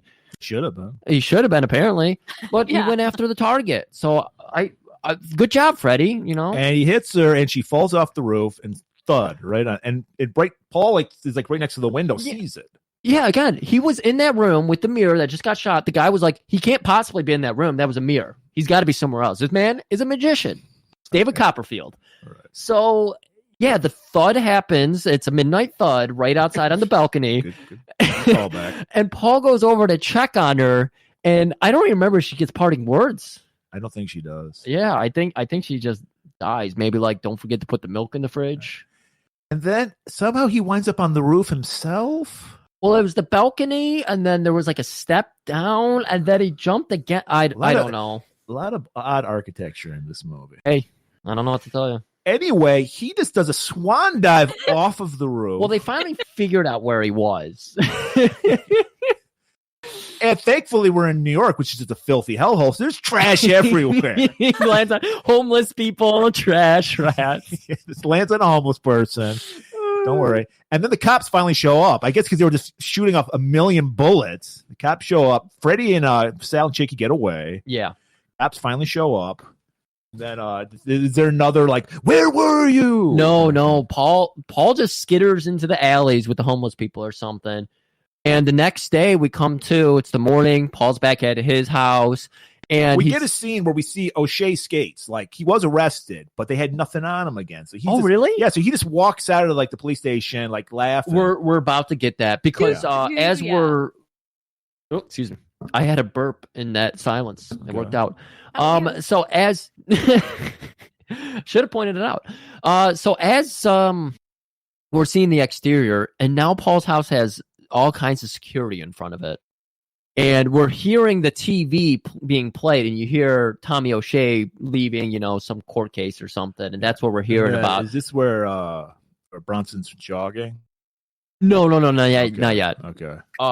And so we're just hearing about how they were trying to get him. They're like, "What are you gonna do now that you're a free man or whatever? You're just accused of crime." And he's like, "What do you think I'm gonna do? I'm gonna go fishing." I want to point out that Chelsea is handling the death of her mom very well. She's just chill. She's like, I'm with Paul. I don't really care. Totally. I don't know what this. Yeah. I mean, I don't know what she saw behind the scenes at those fashion shows, but she looks about as sickly as Paul's daughter from Death Wish 1 and 2. No, not quite. No, she still has a little life in her eyes. Well, this girl's not a very good actress, so she's just kind of just staring off into space, I mean, she does have like what, three lines? Paul. Yeah, Paul. They're all Paul. It's just Paul. And but she's like, I'm with Paul. I don't care. This is where I want to be. Hey, she went on to be in Goosebumps and what's it called? A Kids in the Hall movie. Brain Candy? Yeah. I saw that in Tacoma. I saw that in Tacoma, Washington, with my sister. Oh, and it was us and 3 people. Oh. That movie bombed big time. Was it good? I liked it. Yeah. I watched their movie that came out in like the early 2000s. Death Comes to Something. We still laugh about Cancer Boy. I love Cancer Boy from that. I gotta watch this now. I love Kids in the Hall. All right, but she's fine. Paul is like, God damn these law and order shit. We can't get anything done. Yeah, Hoyle comes back over. He's knocking. He's like, hey, Paul, I really got to get you. And then he sees Chelsea there just staring at a wall. And he's like, Chelsea, you okay? I'm really sorry about your mom. doesn't even turn to notice, acknowledge his existence. Right. And Paul is just like, look, get your guys and walk. Well, he's like, Paul, we need you to testify. The law does work. I tried it. It doesn't work. Well, yeah, and he says every time you guys try to get closer to him, more people around me die. Right. So which is really projection, because anyone around Paul Kersey dies. We've learned that. Paul has a history, and we actually see a character come back from Death Wish 2, Rosario. So we're in some weird time loop where Rosario ages appropriately, but Bronson. So you're telling she didn't die? I feel so much better now because we didn't really know if she died in Death Wish. That was Rosario. Okay, that's great. Yeah. So a little tidbit for anybody who keeps track of Death Wish 2. That's for you too, Joe. And so he's very concerned about. He's Rosario. just fed up with the system. He's like, I have to take like a good American. We need to take the law into our own hands. Yeah. So Tommy, we're back at his house. How did you feel about Tommy's super apartment? What was that? Is this the glass block situation? This was not Freddy's place. I think you're thinking of Freddy's place. Oh, I'm thinking of Freddy's place. Yeah. Yeah, sorry. Freddy's place was pretty cool. Okay, I'm just trying to picture the interiors. Like I'm clicking through all of the interiors in my head, and yeah, he had like the wraparound sofa. He had a little baby harp in the one corner, and a painting of Abraham Lincoln. Is there somebody in a leopard print? I did see a leopard print bodysuit. On hands and knees. Yeah, and this is where he had the big L couch. Yeah. Yeah, it was okay for a villain's lair. I mean, I wasn't completely opposed to it. I think that's a fine. There were a lot of really fun bits of home decor there. I was a little surprised it wasn't Flexstoned. Do you remember Flexstone? Maybe do you remember Flexstone? Okay, so Flexstone is basically this stuff that is an early 90s thing. You see it in a lot of Tim Burton movies. Like in Beetlejuice, the whole interior of the house is Flexstone. So it's sort of a granite looking affair, and I expected to see more of that in there. It's an okay villain pad. I'm down with it. That couch did look comfy. I kind of want to snuggle up on that couch a little bit. That's one thing he loved sold. It too. He kicked those shoes off and just sat in there. He sold the hell out of that couch. Yeah. He was always just curling up like a little baby into that thing. Like, he looked so comfy. He would have been happy during COVID. He'd be like, I'm just going to chill on my couch all day. But he's got some good news. He's getting full custody of Chelsea. Right. And shocker. He's got a... You're not going to give it to her boyfriend? Yeah, after Olivia left... Good point. I want to be with Paul. That was another one of her lines. After Olivia you delivered left it better there than she did. So that's why we're pros. I'm surprised you didn't get the Goosebumps role. You would have been great in that. I would have, yeah. A teenage Tim Murray with his Black Flag jeans on. That was Black Flag jeans. Well, you wrote Black Flag and blue jeans. I put the picture up. Yeah, I don't know. It was a character from Death Wish 4, and I called it Baby Tim Murray. He had eyeshadow, ear piercings, nose just piercing. Like me, perfect. Blue jeans, and then he wrote in like nail polish on his jeans, Black Flag with the 4 bars. You got me totally. That was totally me. And I was like, that's Tim Murray. Me. Yeah. Where were we at? Where we at? So we were talking about how Tommy has got. Where are we? So I was gonna breach the fact that after Olivia left Tommy, he settled down with a woman younger than Olivia, Maxine. Yeah. And Maxine is just, kind of ditzy. She's in her own world, and she's not. She doesn't seem to be too happy to be with Tommy. And Tommy comes down. She's like, "Hey, I got full custody of my child. That's pretty cool." And Maxine's like, "I thought you hated Chelsea." And he's just like, "What's wrong with you?" He's always mad at Maxine. I feel really bad for Maxine. Okay. So he goes to pick up Chelsea. That's right. Paul's getting ready. He's I thought we were in a John Woo movie again, but it's just that's how slow Bronson jogs because he's doing good for 73. I'm probably going to be in a wheelchair at 73. I mean, so shouldn't we all be concerned? Like, go ahead, point out the elephant in the room here. When I looked at him, sorry. Oh, go ahead. When I looked at him jogging, teeing that up for you. All I could think was like, "Oh no, that elderly man on the ice. Surely he will fall and shatter his decrepit bones. Like, it just didn't seem safe that he was jogging, even at that slow pace. Yeah. What I appreciated is as we zoomed out and see the cop cars rushing by and Paul's awareness of it, you realize he is doing a lap around his house. He was just running around his house. That's all he was doing. Just training, getting ready. I really appreciate that he just does a lap. Very like, Chelsea is probably ghoulishly staring out her window and doing laps. I want to live with this man, this 73-year-old man. Cardio's important when you're vigilanteing. Chelsea, do you know about cardio? It'll keep you young. Not your face, though. No, not your face. Moisturize. Not your face. So O'Shea shows up and he's just rubbing it in on Paul. He's like, I'm here to pick up my kid. And she's like, I want to be with Paul. And he's like, yes, she wants to be with me. And yeah, we also have Vasquez there to oversee the situation, make sure it's all going well and everything. They put little Chelsea in handcuffs. I don't know why. And Paul goes toe-to-toe with Tommy. And he's like, I don't know what to tell you, old boy.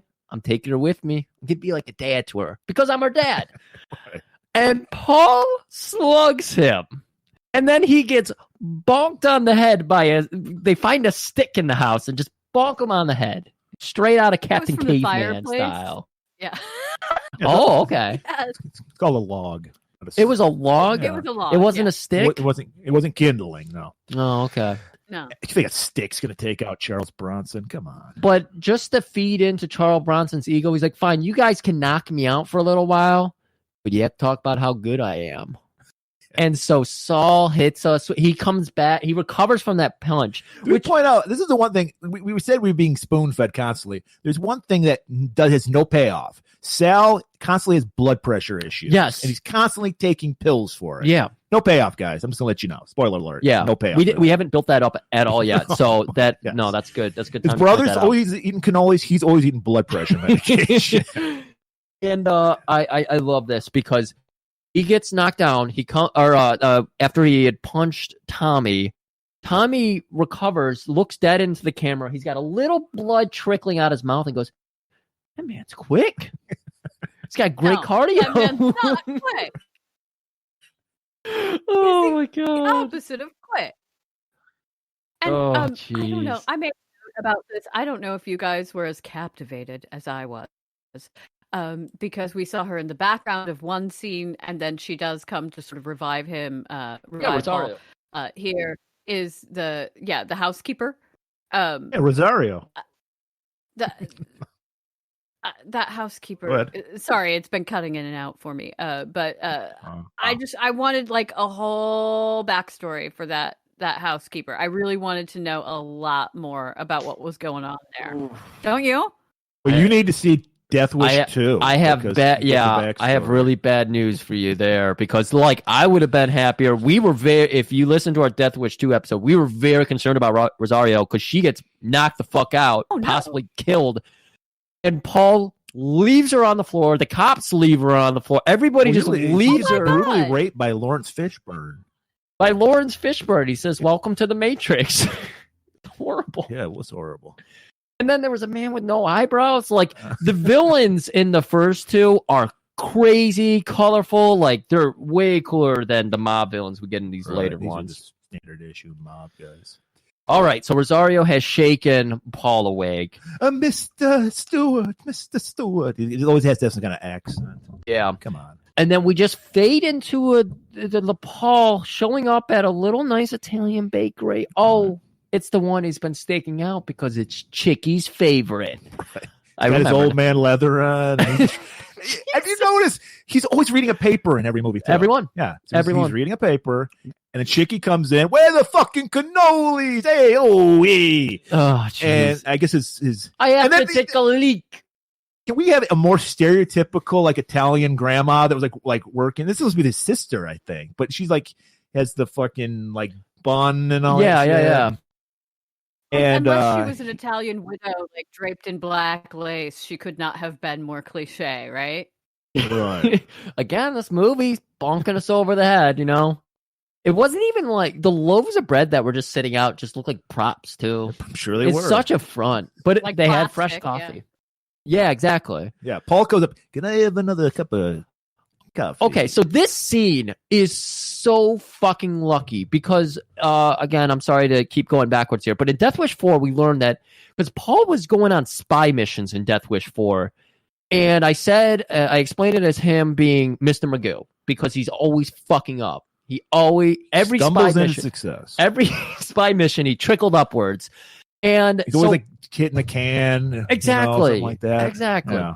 And so in this scene, he has staked himself in the back. He's using a newspaper. He's got half his face peeking out. There were eye holes in it. There was the eye holes in it, of course. Right. But they were really tiny because he got those tiny eyes, so you couldn't really see it. But still looked weird when a man is...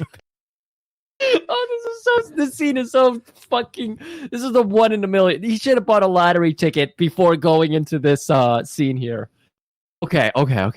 So Chicky comes in. We got Paul in the background. You see him back there, peeking his eyes through the little eye slits. And Chicky is like, I gotta take a leak. So Paul realizes this is my opportunity, and he walks across. Mama Baker has put out a couple cannolis for Chicky, and she's yelling to him in the bathroom, you got to stop eating those things, man. You know, you got the metabolism now. You're not going to have the metabolism in a couple of years. He's already like in his early 40s maybe, and she's talking about metabolism.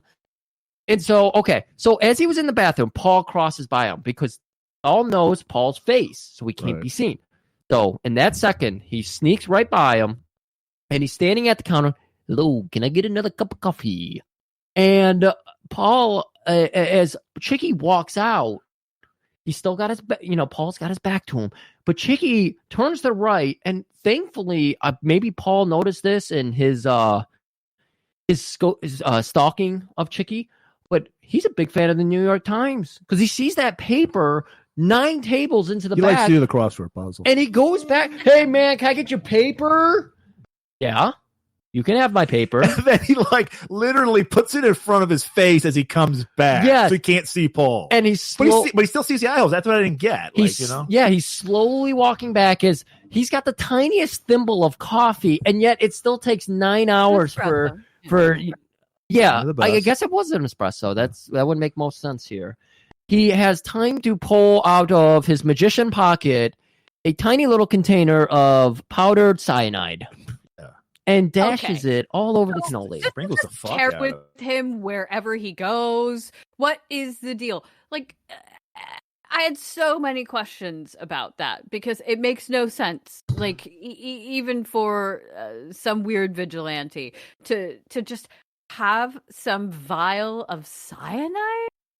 He knows people. I don't get it. He knows people. So. Oh, wow. We had a good pause there. So dramatic pause for getting. Yeah. Oh, exactly. This is a very dramatic scene. Paul goes back with this cup of coffee. He's just sipping. He's just loving it. And he's just sitting. He doesn't even have his paper for disguise anymore. Because doesn't need it. He doesn't need it. Because as we said, the first shot you get to see of Chicky, he's got 2 cannolis. And he crams the first one just down his throat. Who was that? Kobayashi. Yeah, I was going to say, he's Kobayashi. He that's why he's eating all the cannolis. Yeah. Maybe that's why he's doing that. It's going to be a competitive eater. Coney Island cannoli kind of competitive cannoli eating contest. Oh, right. God. Those shards of the cannoli shell. Whatever. He's doing a great job. And then the most overly dramatic death scene I've seen in a long time. I just love when the lady tells him, you're going to turn into a blimp. Yeah, hockey blimp, hopefully. What? I mean, is that what he said? I didn't know what he said. It was 94, so hockey was huge, but he said a hockey blimp? A hockey blimp. And all I can think of is when I used to go, because I didn't really get to go to Red Wing games, but I went to a lot of the Detroit Viper games. I went to a Viper game once. And they had the blimp that would fly around and drop banners. So I was like, is that what he's talking about? The Pistons used that too, yeah. Oh, that was also at the Silverdome? Or no? Thought about it more than the writers did, but 100%. We've put more effort into this episode than the writers put into this movie. Way more. 100%. Yeah. So he's choking out on his cannolis. Overly dramatic death scene. He's just spitting it up. And old lady, I keep calling her old lady, a shopkeep. She runs out. Help, he's dying. And then she just takes off down the street. So Paul gets his chance to walk over and deliver a sweet one-liner to him. And the Chicky just turns up, looks at him. He's just spewing up all the cannolis. Disgusting. And he just says, "You got a problem?" And then he slams his face down.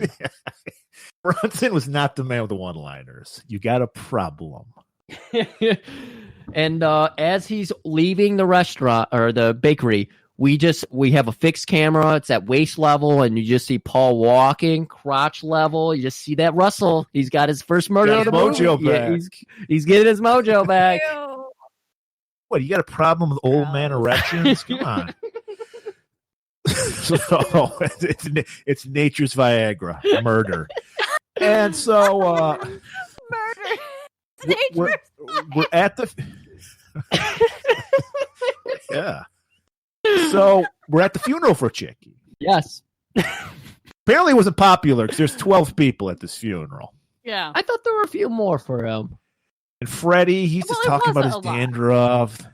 Yeah, no, this one's full. You're thinking of when the other one for Freddie's? I think it was when Poor Freddie died. Freddie. Yeah, Freddie had like 12 Even people. Dave Foley didn't show up for that one. So they're at his funeral.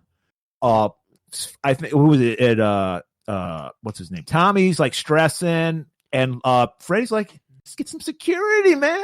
Yeah, oh my god, he's like, Tom, you should really learn a lesson from this about security. Here's the thing. If Chicky were a little more secure, maybe about his cannolis, maybe about the way he lived his life, he would be fine. And Tommy's just like, I don't want to be like you. You're really fucking weird. And he's just like, look, when I'm in my secure dome, I'm like in my mother's womb again. And then Tommy's just like, ugh. That's stuck in his head though. Because he starts joking about Freddie. I mean, like, he's in the womb. I found kind of funny. All right, now Tommy's taken over the fashion industry. Or Olivia's fashion industry. Is this fashion done right, Taff? I love this collection. I dare say that the chainmail was better than the first selection of fashions that went down that runway. I think it's hilarious. The models were more committed. I thought this was fun. I love that they show. Strippers, so I'm down with it. Yeah, I love that they show the one side of the audience, and they show like the professional side.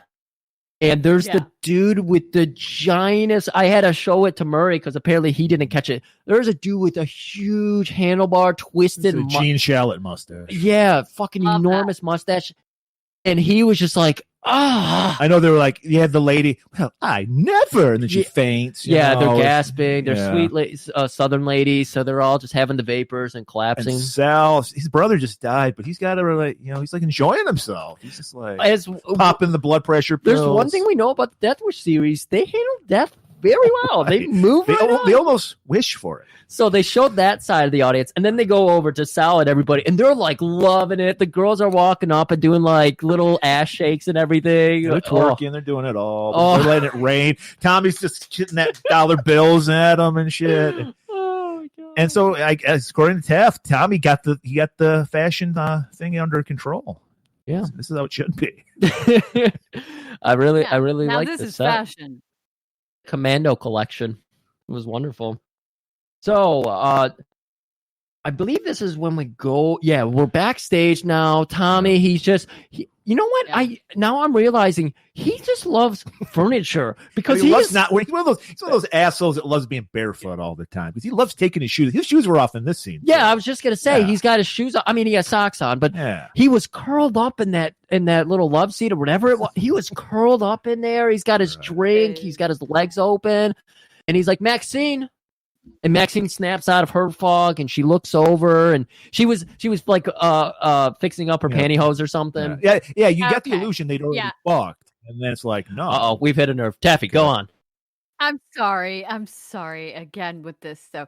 But we take that long lingering look of her and this is supposed to be sexy times in his back room there, right? Because he is in fact like sort of laid out on that chaise and all getting ready for it. And we have a look at her and we know what's going to happen. But again, we're looking at some frumpy ass, just Payless shoes. And then these thick suntan pantyhose that are the least sexy things ever. They're just pantyhose horrible. are the worst. They're totally the worst, right? Especially that kind of color, that sort of umbery. It's much too orangey red, right? You know the kind I'm talking about. It's just Joyce DeWitt in Three's Company, right? Just terrible. And so when he can't get it up, I'm like, yeah, I know why you can't get it up, dude. It's those fucking pantyhose. It's terrible. I gotta agree. Those are off. Right? I do like how he beckoned. Pantyhose they're awful. No, I like how great. He beckoned it over. It's like, it's exactly showtime. She comes over. We don't get to see the action because they already hit their boob budget, and we didn't need any more creepy nudity in this movie. No, we get more. We get boobs later. Oh yeah, we do get some tit shots. That's right. Yeah. But we go outside. We're just outside the door. We hear loud music pumping, and in the ruckus of all the girls getting ready in their chainmail. I saw Excalibur in the background. They were getting ready to do it. The Lady of the Lake throws the sword. It's crazy. But we got poor little Chelsea, who again is just staring off into the she's far, going far to her distance. happy place inside her head, which is being with Paul at the cab. But apparently she's like telepathic or something, because over the music, over the ruckus, between walls, between doors, between all of this, and they're on the opposite side of the building, he hears Maxine go, "I can't get it up." It's just like that last time. It just won't get hard for me. And then you hear a slap across the face. Maxine comes out, hair's a little, messed up. I don't even remember they're trying to do any kind of makeup to make it look like she was hit in the face or anything. Well, we know that when Tommy grabs you, you bruise. That's true. Maybe he just grabbed her. The slap was he slapped his leg and grabbed her arm. Pantyhose are torn. It's like, get the fuck out of here with this pantyhose. And so Maxine walks out the door. She's readjusting herself, trying to cool herself down to, face her peers again and everything. And she turns to her right, where Chelsea is staring daggers into her face, and then Chelsea turns away. That was intense. That was the most intense scene I had in this movie. It probably was. Because that was weird. If she heard her dad's troubles. We're trying to say how she belongs with Paul. That's what they're trying to explain to us, So this guy's having sex with women in front of his kid. Yeah. It's very subtle. Very subtle. So he wasn't going to turn her out in 5 seconds anyway. That's the only reason he wanted that daughter back. Yeah. Oh, God. Whoa. So come on, we turn your daughter out? What the fuck? Come on. And so this is what blew my mind. All right, you're degenerate, but it's all right. We learn that Vasquez is the one that's on the loose. Yeah, or not on the loose, on the take, I should say. Because we're going into the next day. He walks into that kick-ass apartment. Was it kick-ass? I don't remember. He slipped his shoes off too. Well, yeah, Tommy's a stickler for that. Okay, and there's a whole thing going on with smells that I didn't get at all. I didn't either. It was weird. Okay, I'm glad. Yeah. Okay. Yeah. They thought it was hilarious, but no one else got it. So the writers, kind of like us. It's like a super inside joke from 2 years ago. We crack each other up. People are like, "What the fuck is Vinny's? What the fuck is that?" Yeah. So we learned that Vasquez is on the take. Of course, he's explaining how Paul operates. He's like, he's going to go down the list of your closest guys. You only have three. Two guys. Well, now left, but he only had 3 total. Right. One of them was already taken out, so you have 2 people to worry about. And Tommy's just like, I don't give a shit. Well, I don't care. Yeah, he's living dangerous. Why don't you have an M&M over here? There's an inside joke that only we laugh at. Right. So okay, so we're just setting up Vasquez as a rat, and there's some tension between him and Tommy, because Tommy can't respect a rat. Yeah. And nobody this is as he's leaving. Stitches get stitched. Not even Tommy likes him. As he's leaving, that's when Saul and him are throwing around the smelly insults, and then Saul does the neck flip thing. He's popping a bunch of pills too, because he's nervous as fuck, because he's next on the list. His brother just got killed. My blood pressure's through the roof. And Tommy's just like, cool it, baby. Just calm down. We got nothing to worry about. He's a geriatric old man. Let's fall down, break his hip. Guys, we are getting into one of the most important scenes. We're getting into the most infuriating fucking. I punched a hole in the wall because of this next scene. Because this is a continuity problem. Well, no. We'll explain it. We're going to do a dramatic interpretation of this scene. We were so angry. I'm very excited about this. Oh, excellent. Okay. Well, it's going to be over before you know it. So don't get too excited. It's kind of like Tommy in bed. So before you know. And so we get this establishing shot. It's Christmas fucking time. There's Christmas shit everywhere. And Paul's in a toy store. And we see he's playing a little remote control soccer ball. This was never a thing that I'm aware of. Remember, I'm gonna Menachem Golan you and just spoon feed it to you. Remember, Christmas time. Now we're gonna do the scene. All right. Oh my god. So Paul has taken this soccer ball and a gigantic remote control with way too many buttons for this remote control. Okay, well, it has to have a bomb option on it, you know. So. We'll go over more of it in a minute here, but so he takes it up to the shopkeep who looks at the ball and he's of course noticing how nice Christmas time. How nice it is. I'm realizing now why you're pointing out that it's Christmas time. Right. Okay. Here we go. A birthday present? Treat for someone special. Oh, lovely. Won't they be surprised? Okay, it's fucking Christmas. Why is he saying birthday present? Right? And seriously, this is a CAPTCHA in the future. This is what CAPTCHA, when you go to sign on to something, it's like identify the blocks. This shopkeep was a CAPTCHA. That's all. He's an android. He was not a human being. That scene was too scary.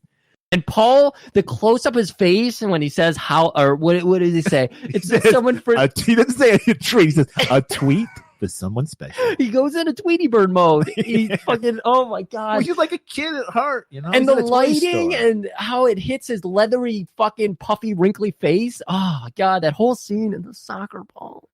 Do you have any more comments on that scene? Well, it's just the most unsubtle thing. There's only one reason for it. Oh, gee, soccer, that won't come up. Like it's so poorly done. It's just so poorly done. And and we've spent more thought and effort on it than the writers did at all. Yeah. And it's staggering the level of nonsense. It's worse even than the vat of acid. I love the acid, man. So I like that. Thinking about getting an acid for the compound. I got to. You got to. But we are rounding the corner. We're running out of the good material here. This movie is about to get very weak very soon. But we have what should have been the climax of the movie, because this is probably my favorite scene. All right, so we got the soccer ball. Can we just stop after this? You know what? We're gonna breeze through the last part, so at least we have that for us. All right, so Paul is gonna head over. My notes I said I had checked out. Yeah, you did, and you are not wrong. Okay, so we get to see. I can't be probably the most interesting.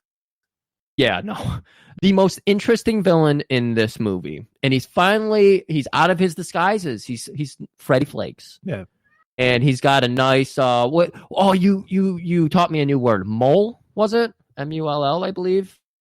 I had not heard that word before. And when I was specifically writing the notes about her, I was like, I don't know how to describe her without using very long words. Okay. So I'm very happy to know that. No, gangster small, like it's sort of more of an old fashioned 1930s gangsters kind of a thing. You would think that a little bit more, but gangster girlfriend. I feel like she was going for that early hairstyle though. A little bit. She was definitely riffing on the Madonna look of the time, in that little bodysuit and the just her weird little outfit and all. Not great. It's not a great look. I mean, it's better if you're Madonna. Not great on this lady though. Meaning no offense, but They are going to walk into the house, which this is the house you really appreciate. It has the big... Freddie loved the outfit. Yeah, He's like, I like it. You think I could fit in it? Oh, I was going to get to you, Murray, because you were you pointed this out, and I didn't even put this together. But as they walk into the house, he's asking her, like, that's a wonderful outfit. Like, it hurt? Or what was it? Does it hurt? Or how hard was it to get into or something? He just said, you think I could fit in it? Yeah, okay. And she was like, you wouldn't believe how much this Meanwhile, hurts. he's got like leather pants and a Cosby sweater on. I don't know Totally. what's going on with him. The leather pants. Oh, too much. And they get in it's like a compound. It was. Yeah. He walks straight in. Cameras everywhere. He's got a whole fucking like keyboard in his wall, and he's typing out matrix codes and everything. He's locking down the house, and he's like Saul and Tommy think that, you know, the guns are going to save them, but guns don't save people. Alarms do. So he's arming everything. They head into the kitchen. She's like, I got to get me some wine. He's like, I got to stay sharp and secure. I'm in the womb now. Right. You know, I got to keep my mind up. He's like, I'm going to have a nice tall glass of vitamin D milk. And non-fat. She points out that vitamin D is terrible for your skin. Got to drink non-fat milk. All milk had vitamin D in it. I don't know, Murray. I drink vitamin D milk. I'm trying to give one to Joe again, but he does ask for milk, and she says it's terrible for yours. It's terrible for dandruff because he's really concerned about this dandruff. And he says, "Fuck my dermatologist. I'm gonna kill that guy." So later at night, he gets a Pepsi instead. They're in the delicious Pepsi. They're in the bathtub. She's massaging this green goo into his hair. It's dandruff medication, I'm guessing. At least it was a really... Sexy. I mean, he's... Ew. Yeah, that was Ew. disgusting. I can't imagine the fumes that would be coming off, whatever that was. And also the boob placement in that scene, where it was definitely like, can you just move it out and over so that we can see it in the scene for sure? Because, yeah, it was pretty ridiculous. Well, that's what she was hired for. I'm sure It the went director loved shot. He was like, "This is good shit right here." Gold, baby. Imagine what Michael Winner would have done. Oh boy, I don't even want to think about that. I don't either. So we point out that he got cameras everywhere. Yet apparently Paul is a ninja, or he has a predator costume on. Well, it's nighttime, so maybe the lenses don't work as well or something. Because he's standing literally in front of this gate. It's obviously a gate, see-through, and it's like wide open. You know, it's like a design and everything, so you can clearly see Paul just staring at the house. Right. And he rolls his little soccer ball. Oh my God, this scene. He rolls. Freddie, so the camera apparently doesn't pick up Paul, because apparently the cameras don't go to the gate. Again, it's dark out. They're not sensitive enough. But it does see the balls. He's like, holy shit, I got to go check this out. He marches the ball right up to the camera. Leaps up. I guess he's got one of those poles like Batman has, because he goes down it. His hair is totally fine. And he's in his leather outfit again. Oh, man. And yeah, you know how long it would take that guy to get those leather pants on alone if he was wet? You ever tried to put on leather when you're wet? Always. Yeah, no, not I happening. I got the gold bonds. So, I also love that he had time to put on armor as well. So he took the time to get the leather. Yeah, leather pants, a sweater. I told you, armor, he got the Batman pole. He just slides down and it all comes down. I think it was the Wallace and Gromit. They had the contraption where he'd slide down and slip into his clothes. So maybe he's got one of those. Anyway, he sees that. He sees the ball, but doesn't notice Paul standing like 20 feet away from him at his gate. Oh my God. Just a grown-ass man standing there, and he doesn't see it. With a remote control in his hands. Oh my God. Everything about this is so amazing. Everything. And then Paul does the most amazing trick. I called him David Copperfield earlier with the fucking cyanide powdered sugar bit. Right. Now he is rolling a soccer ball behind the house. He can't see back there. No. And he still just like wraps it around the house perfectly. Doesn't get stuck on anything. Nothing. Freddie follows it like an idiot. Brings it right back. Yeah. Oh my God. It's a cartoon. He's like chasing it. Like you think he's going to fall over his feet or something. Oh my God. And then he parks it right in front of the garage so he can see him. Freddie picks it up. Does anyone else remember the line? No, I don't. Oh man. Okay. All right, so Freddy, God. he picks up the ball, and Bronson, who is already completely visible, takes an inch step to the right to make himself even more visible. And Freddy finally notices him, and Paul tells him, "Hey, Freddy, I'm gonna help you with your dandruff problem." And Freddy says, Not like your mom told you to never play with your balls or something like that. I mean, I don't know. "No." And this is what we're talking about. I don't remember. It's been too long now. We've been talking to Taffy for so long at this point. I don't remember if we talked about this on mic or not, but this dummy that they did, It's not a dummy. It's prosthetic. Or on a his prosthetic, face. yeah. It was By the way, kinda the cool. fire fucking stunt was great. Yeah. Guy was literally on fire. Yeah. Right. Now they do it with some shitty CGI now, which always looks awful. But no, kudos to that guy. And then the girl runs out. It's a good old-fashioned stuntman-ass stunt. Where he does a fire walk and all. But before that, the way the head explodes, it's somewhere between like Scanners and Kananga in that 007 movie. It like his head gets big and then explodes, and it makes no sense. And it also happens for like just a half a second, and but then we do get the good fire stuff, which I like. Yeah. Why would his head explode? He looks like the dude from Big Trouble in Little China who explodes. Oh yeah. But yeah, he blows up and he's beautiful fire. Love it. Girl runs out. She's crying her, ass I off. noticed she's wearing, like, she's supposed to be barefoot, but she's wearing little footy things. And it distracted me. And so Paul just takes off. Yep. 2 down, 1 to go. Yep. And he's Hoyle gets another call from Paul. Meet me at Olivia's and come alone. And this is again where they're hammering home.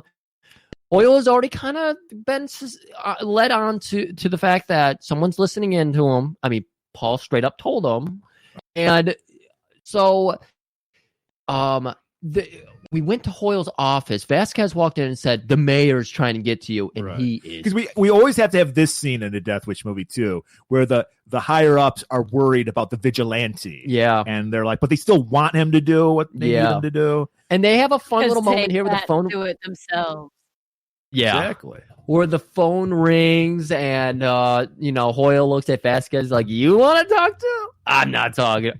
He leaves the room, but he goes, "Oh my God, we haven't heard from you so long." And that gets Vasquez's attention. He turns around and looks at the door, and then he slowly closes it. Then he walks over and picks up a phone. And so every phone's connected. Yeah. Well, it's like his secretary's phone or something. Right. But he would know the button to push. Yeah. I guess, apparently. And so here's the even better part about this. So Hoyle is talking to Paul, who very just says, "Hey, come meet me at Olivia's, come alone," and then he hangs up. So he hangs up real quickly, and then you just hear, because everyone's still in the office, he has just picked up the phone in front of the secretary. You hear her gossiping and laughing, and Hoyle is just like, "Huh." And then you hear the phone click, and then Hoyle finally clicks his phone off.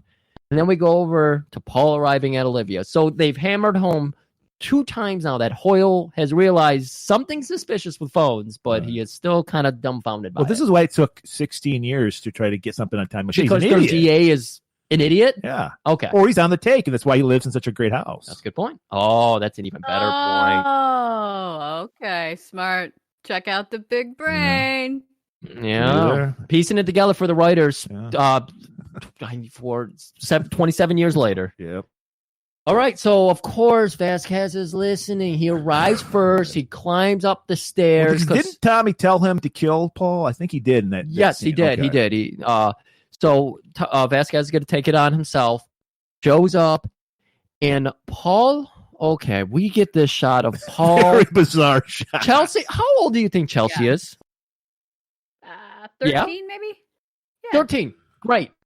She has all the kid toys from when she's like 7, maybe younger. Guys, in her that's room. how innocent and pure she is. That's it. That she still plays with dolls. And you get this creepy scene of a well horror lit goddamn Charles Bronson clutching a Raggedy Ann doll, and his eyes are just barely peeking through the little eyelid slits that he has these days because his face.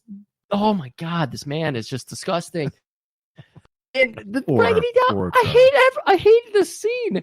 And Yeah, Vasquez, so yucky to see I him in think that is- little girl's bedroom. So yucky. It's the contrast, the all of it. I'm getting lost in my words because it's just disgusting to me. I'm thinking, Yeah. Vasquez, please end this misery. Someone's got to do it. But everyone takes their time when they're trying to shoot Paul. He does this in every movie Because too. he was looking for the great one-liner himself to give to Paul. He might have. Yeah, you know what? That's what it was. All those improv classes he's been taking. What if are we not learn, paying Griff? off. You kill him first, then Yes, you drop and? the line. Yes, and exactly. So he gets, and Fucking it's very anticlimactic. Paul just slowly turns around and just shoots him, kills him. Just that's it. And then Hoyle shows up. Apparently, they were like seconds apart. Right. But Well, they shared an Uber, so they were like, he said, "Pay the guy," and that's why it took him an extra. Okay, Right, yeah, there we go. And so Hoyle walks in the room, and he's got this dramatic shadowing effect going on too. And he's like, "Paul, I guess you were right. The justice system doesn't work. do what you got to do." I wasn't even here. And they do a Rosario, and they just put like a rug on top of Vasquez. Go, nobody will ever notice. All right, guys, we're heading into the worst part, so we'll power through it. We get the writer's favorite scene. We all agreed, I think, pre-episode, this is the writer's favorite scene. We have the funeral for Freddie Flakes. He has 12 people in there. You got his girl and Maxine and Tommy, and then you just have rows of one people because no one else wanted to show up. They're terrified. And they're doing the whole, service for him and everything. And then you just see the shadowy figure of a little child running at the church doors, and he throws them open, and everybody turns around with a gun. And this kid is also on some kind of spectrum because he does not even care. He's just like, all right. Oh, they just want to shoot him through the bowl cut. That's Yeah. But the fact that everybody turned around with their gun and then they did a shot of it, Yeah, like it was the writers or the director, maybe they thought this was going to be an amazing loved scene. that. I think that they felt like the audience was going to have like a big laugh at that, Yeah. and all. And the other thing that bothered me about it, other than the fact that it was just terrible, was if you listen to the priest, who's like, "No, my children, no." Yes. To the guys with guns, instead of just maybe, I don't know, hitting the deck or what have you, because there's all these dudes with guns. Oh boy, yeah, it was Come on, pretty they're rough. not going to shoot. They're not shooting a man of God. Yeah, no panic in his voice at all. No. Guys, And he's like, "Where are you going? Where?" He's you're in the he's house of the oblivious. Lord, guys. We can't do this. Very chill. Yeah. Ben Stein voice. Calming him down. He's de-escalating, Gruff. Fuck Ben. Yeah. De-escalating. Exactly. Fuck him indeed. So anyways, He they grabbed So my we ass don't for even- a book signing one. what? Sorry. Wow. Yeah. Oh man, I Fuck. I And love there's a that it's picture all of these. it, and there's Oh a my picture of it when it happened, because it was like, oh, pose for the picture. Because I was the lady who did the events, right? I can't believe this digression, but it's actually more interesting than anything that happened in the movie. No, yeah. So I was hosting I can't believe, a thing where he was there in the bookstore, and he fucking put his hand on my ass. And that's when the shutter went off for the picture, and so I think my best friend still has a copy of it, where my face tells you what's happening, because I think I'm roughly like this. Fuck Ben Stein. I just Take his love. money. I love Fuck these him. creeps because it's such projectionism. All the shit they do. And he wrote speeches for Nixon. That tells it all right there. There we go. So the Yeah, note exactly. instructs them. That's all you need to know right there. The note instructs them to head back to the factory / runway / office building. And down in the factory, they found a big old crate and a nice hand painted, to Saul and Tommy. Yeah. And they open it up, and of course, Vasquez's body falls out. Right. Saul is again just shaking out those pills and taking them on. Blood pressure's through the roof. And we follow them back to Tommy's place, where Tommy chills a cucumber, kicks Can't off. wait to curl up Dude, into that he- little beanbag he's chair he just has. so excited. Getting Oh my cozy. god! all Yeah, he about the kicks cozy. off his shoes. Oh, and he relaxes, and he's doing these Billy Drago hand Those are gestures. beautiful. I did love that. I did love that. I mean, not over the top villain, but I thought he was pretty good. And so Sal was like, "Look, this is my 2 weeks. I'm quitting the mob." You got to put in 2 weeks for the mob. I think too. so. Shit. Yeah, it's it's not a right to work situation. You got to put in your 2 weeks. Okay. So Tom is just like, "Look, man, we're gonna go ahead. We're gonna get Paul. We're gonna knock him out." And Saul was like worried about something else. He's like, "No, we're gonna go for Kersey. We're gonna get Kersey. That's all we're gonna do. We have an ace up our sleeve, Chelsea. He wants to get Chelsea back because he wants to be a father to Olivia's daughter for some reason." So it's also his daughter. You know. Or are we talking about Paul? Paul. Okay, Paul. Yeah. And so we get, okay, this actually was, I did like this scene as well, because he's like, all this thinking, all this planning gets me hungry. Scene, come down here. And he's like, I need some coffee and I need something to eat. So she goes, gets coffee and brings out 4 awful looking cannolis. Yeah, look like vanilla pudding. Yeah, these ones did look really bad. Well, in her defense, she did it in 30 seconds. She did do it really quickly. That's pretty damn impressive. I mean, maybe she didn't cook them up. Maybe they were just in the fridge. Yeah, well. Okay. Yeah, but So then you let them sit too long and they get soggy. They look like shit. Right. That's a good point. And that's exactly what Tommy did. He's flung him at her. Didn't like bitch! Yeah, he's totally fine with talking about murder. Yeah, I love that he Yes, explained it to you're her though, right. in case like everybody forgot. Like, didn't you know? Well, yeah, everybody knows that. It was very dramatic, and those newspaper headlines reminded us of the cannoli caper.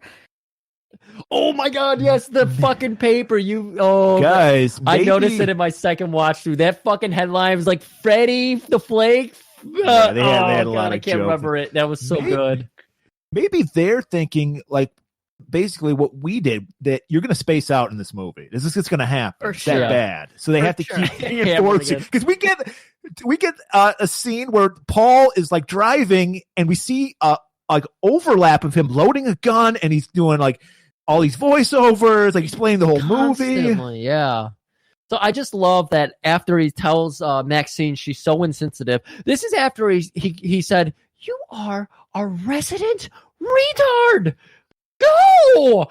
And she like starts running off, and he's picking up the cannolis and throwing them at her. And then he's still got like the little paper plate or doily or something, and he like tosses that into the air, and then curls right back into his chair. I was like, "Oh my God, that was brilliant." So there was so much heat, and then he just chilled it right the fuck out.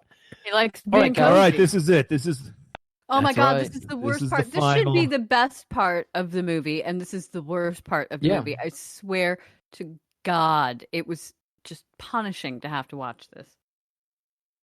Yeah. Sorry. So we got the next day. Oh, that's fine. go ahead. We're gonna power through this. So I mean, if you want to jump in, feel free. But Oh. we're gonna get through this. Hell or high water. Next day, we got Paul. He's following Saul. Tom has set up a trap for Paul, so he wants them following them. So they're Saul is nervous. He's dropping his bullets, causes a car like pile up. Yet Paul is such a great driver. He goes all through oh my it. God, Defensive this whole driving. thing.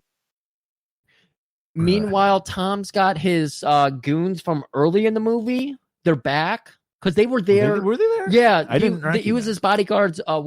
Paul notices Tommy early in the movie, and he's got a bunch of bodyguards with him. It's these guys. Yeah. So he brings them back in. They come up to the office of the runway/factory building, and he's got a crate just full of guns. He's like, "Boys, check out the treasure." So we got, it's the 90s, so we got a guy with a ponytail. Yes, Angel. Gotta have Got a that. bald guy. Frank, I think his name. I think Frank. Yeah. And for some reason, he's like, I'm going to do a Dr. Claw voice. What was up with that? He's like, I like this. Did that hit you really hard, Taffy? Yes, that voice? Absolutely. I was like, what the hell? I mean, Yeah. because that's such a strong choice, and we've seen none of that throughout the whole movie. And then That's a suddenly good we've point, got this yeah. guy with this it's a real commitment to a bit there, and I did not understand it. And maybe it was the most interesting part of this leg of the movie. especially in the second watch through when you're like, oh, Well, God, he was here's like, the I'm bad going to part. stand out. Yeah. That was an acting choice. Yeah, you he know. really Yeah. did. Yeah. Okay. And we got a guy with a mustache. Get mustache and big old Gary Busey. Ponytail, with bald a guy, mustache. big old gap. Right. Yeah, we'll call him Gary because he looks like a Gary Busey. Yeah, we gotta do a Gary Busey movie. Anyway, so they're trying to lure Paul into the factory. Go figure. They're gonna have a trap waiting for him. But Paul, we've done this before. We did it in Death Wish 2, I think. There's just a blur now. Exactly. It's all Paul one instead big he mess. realized he's going in trap. It really is. Yeah, we watched 4 in a row. You only had to watch 1. Yeah. That's true. You boys are And Stewart strong did it for young men, fun. yes. Right. Stewart is stronger than us. He did it in like He did it, yeah. consecutive days. Yeah. He did it just for fun. Yeah. That's what. You're a better man than us, Stewart.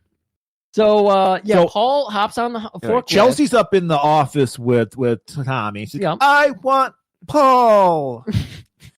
And I'm just like, even then, I'm like, yeah, just kill her. You reminded me of Neil Breen acting. So he drives. Are you a fan of Neil Breen? Oh, well, fan might not be the word I would choose, but yeah. Would you recognize him as a misunderstood genius? Right, yeah. Okay. I recognize him as somebody who's really fascinating because that kind of mental illness is very interesting to me. Yes. He's just an Yeah, independent it's called artist. Misunderstood Genius. Yeah, exactly. Okay, yeah, well, Okay, then, so we yes. got to get to this forklift. So Paul has driven a forklift in, and all the goons are scattered in their secret spots, and they're waiting for Paul to get into position. And Paul apparently has picked up a mannequin and hid it under his jacket. David motherfucking Copperfield does it again. And can you even manipulate a mannequin to sit in the I don't forklift? know. I don't think How he so. does this. Maybe he I just don't used know. the top half, but don't ridiculous. know. And those things are heavy as shit, too. Oh. Oh. So maybe Paul practices voodoo or something because he was controlling that thing. He was Mr. Magoo. He was just stumbling around. Like there was no plan. Paul, someone gets in front of me, I shoot them. That's If his they plan. actually showed what Paul's up to, he slipped in some acid that got on the floor or something. He's just laying down. So he just set up the forklift with a mannequin. The guys to start emptying all their guns on this forklift. It's the same fucking thing he did in the garage scene of Death Wish 4. Apparently, they got the same basement as the commando basement because there's an electrical transformer down there. Just like every OSHA would have a field day with this place. Right. Bed of acid, electrical work everywhere, just sitting out. So Ponytail just falls into this fence that's connected to the. He gets shot. Okay, Paul again. Such a crack shot. He just stands up very slowly. Everyone's able to turn. Angel has shot a grenade at the forklift. We get a close up of the burning mannequin. That was the third movie in a row where he had a grenade. I like that the wig is flame retardant though, because that wig was still intact. So Paul has finally revealed himself very slowly. Hey, Ozos. I'm gonna kill you. That's my voice. He shoots Angel like in the. But this is what annoys me because then he goes shit. Like he totally drops his fucking he voice. did, yeah. Oh, it was all an act. Even his character was acting. So Paul shoots Angel in the heart. Layers. This movie has layers. So Angel goes flying into the electric circuitry. It's just flaring up and everything. Right. Frank, what are we calling him? Frank. Frank gets his shotgun shot out of his hands. Then I think he gets shot or something. Who cares? Fuck him. Gary Busey, however, Frank gets killed. Yeah. And then Gary Busey gets just like winged. He gets a gunshot out of his hand or something. And he falls back into also a circuit breaker that he elbows and sparks shoot out everywhere. But Paul wants to keep him alive. Sparkler sharks. Sparks. Yeah. You know, it's like little sparklers like you get for 4th of July and give to the little kid. That level of sparks everywhere. It doesn't make any sense whatsoever. Well, it was like the sparks that came off the car in the earlier. Oh, yeah. It was ridiculous. Right. Yeah. All right, so now Paul is going to turn in, he's going to reflect on his time in Gitmo Bay, and he's going to torture the fuck out of Gary. he's like looking around the room. He's feeling it out. Meanwhile, there's a vat of acid he could work with. There's the fucking giant patch cutting jigsaw. Giant shredder that we'll see later. There's the steam press. Everything. There's House of Horrors. You could. There's the he So could many throw him in. options. Yeah, he could throw him into the electric thing that Angel died on. But he looks for the most harmless way to slowly. Like we said, he gets off on murder. This is very kinky, man. He's like gonna he's into some bondage with this guy. He grabs some saran wrap on his giant roll. You know, this would be fun if it weren't so slow. This whole scene is playing out over 9.5 minutes. You got to fill 90 minutes. So he goes between his legs and hands it up. There's a little rotating stand that he's like, get up there. Guy gets up there. Dance for me. Hold this. So like he pokes it under his crotch, so he's getting right under the tape there. And Gary grabs it. He's like, "What are you doing, man? I didn't do nothing. I just work here." But I was gonna call him Gary. Paul hits the little button to knows how to operate all this shit. Yep, it starts rotating. Well, Olivia showed him the way. He's like, "This is my sweatshop. Is the electricity working? Because didn't we just see it blow we up? just saw it blow up, and yet everything works down here. It's solar powered, And apparently. It's so slow. It's so slow on this turntable. Like the turntable where you frost a cake goes faster than this thing, right? And it's it's shrink wrap stuff. So yeah, okay, maybe it's a little more heavy duty than the stuff in my kitchen. But seriously, like your Nana could get out of this situation. And this guy's supposed to be a gangster. It is awful. Awful. He's not a big man without his gun. He's a weakling now. Oh. And Paul's got a gun on him. So He could have Paul walked away, literally just walked. I did like when he hopped off the thing, his little All you mummy had to walk do. there. Oh, I did like that. Well, he's suffocating right now. He is suffocating because he fitted over his face, and they made sure to get a lot of shots of his Paul's face like all whispering stretched to out. get you hot. Oh. And he's just like, ugh. And then he finally breaks down and like gives up. I don't even remember what he gave up. You tell where Tommy was? Okay, Paul knows this place like the back of his hand. He's banged Olivia all over the place because, okay, I happen to know. I watched the director's cut. He did murder somebody, and that's what solidified it for Olivia. She's like, I got to be with this man because once you get that explains why. Why did they cut that scene out? We could have just cut down this rapping scene, exactly, and added that scene that added so much depth. Yeah. So that's how he got Olivia locked in. That explains why she was so excited when they were going to get married. Right. So he's trying to figure out. He knows this building like the back of his hand, the factory, knows how to operate everything. And then he knows the runway real well, and he knows the office really well. And yet he's asking her, where is she? And he's just like, in the office upstairs. Oh, okay.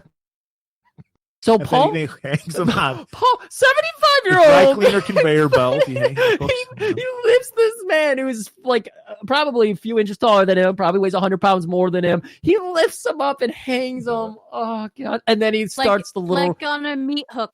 It's that that illusion. It's like he's on a meat hook, and there's no way he could have lifted him like that.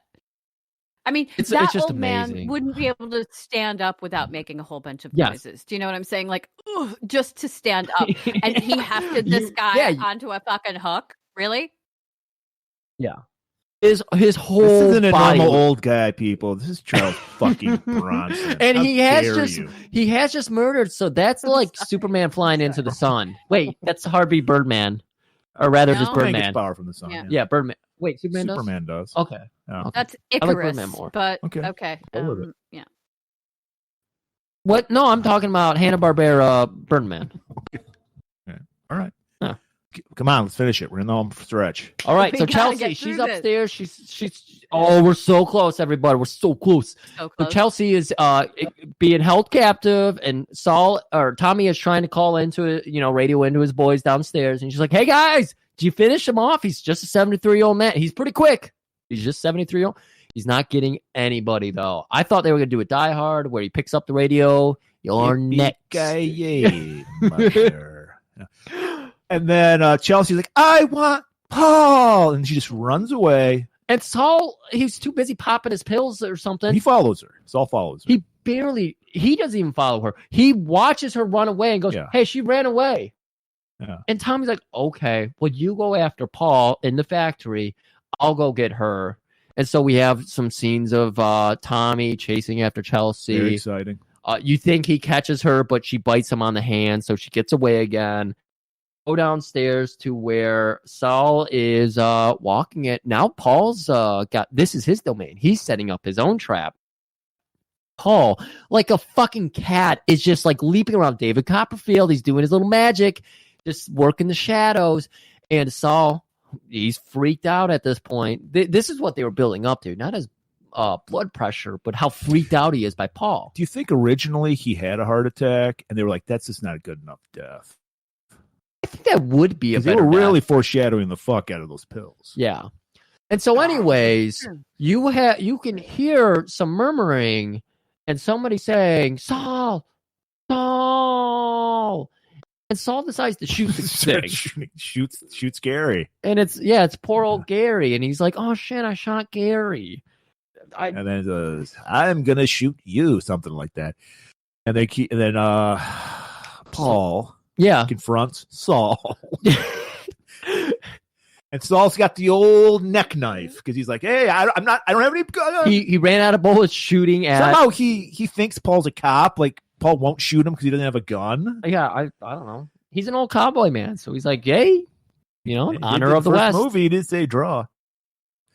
And so he's like, you're not going to shoot an unarmed man. And meanwhile, he's sneaking his hand down towards his neck. We all keep a knife in our neck, don't we? I keep mine in my boot, thanks to John Claude, but yeah. Throws it at our boy Paul. Paul shoots him. Then he just falls. This is another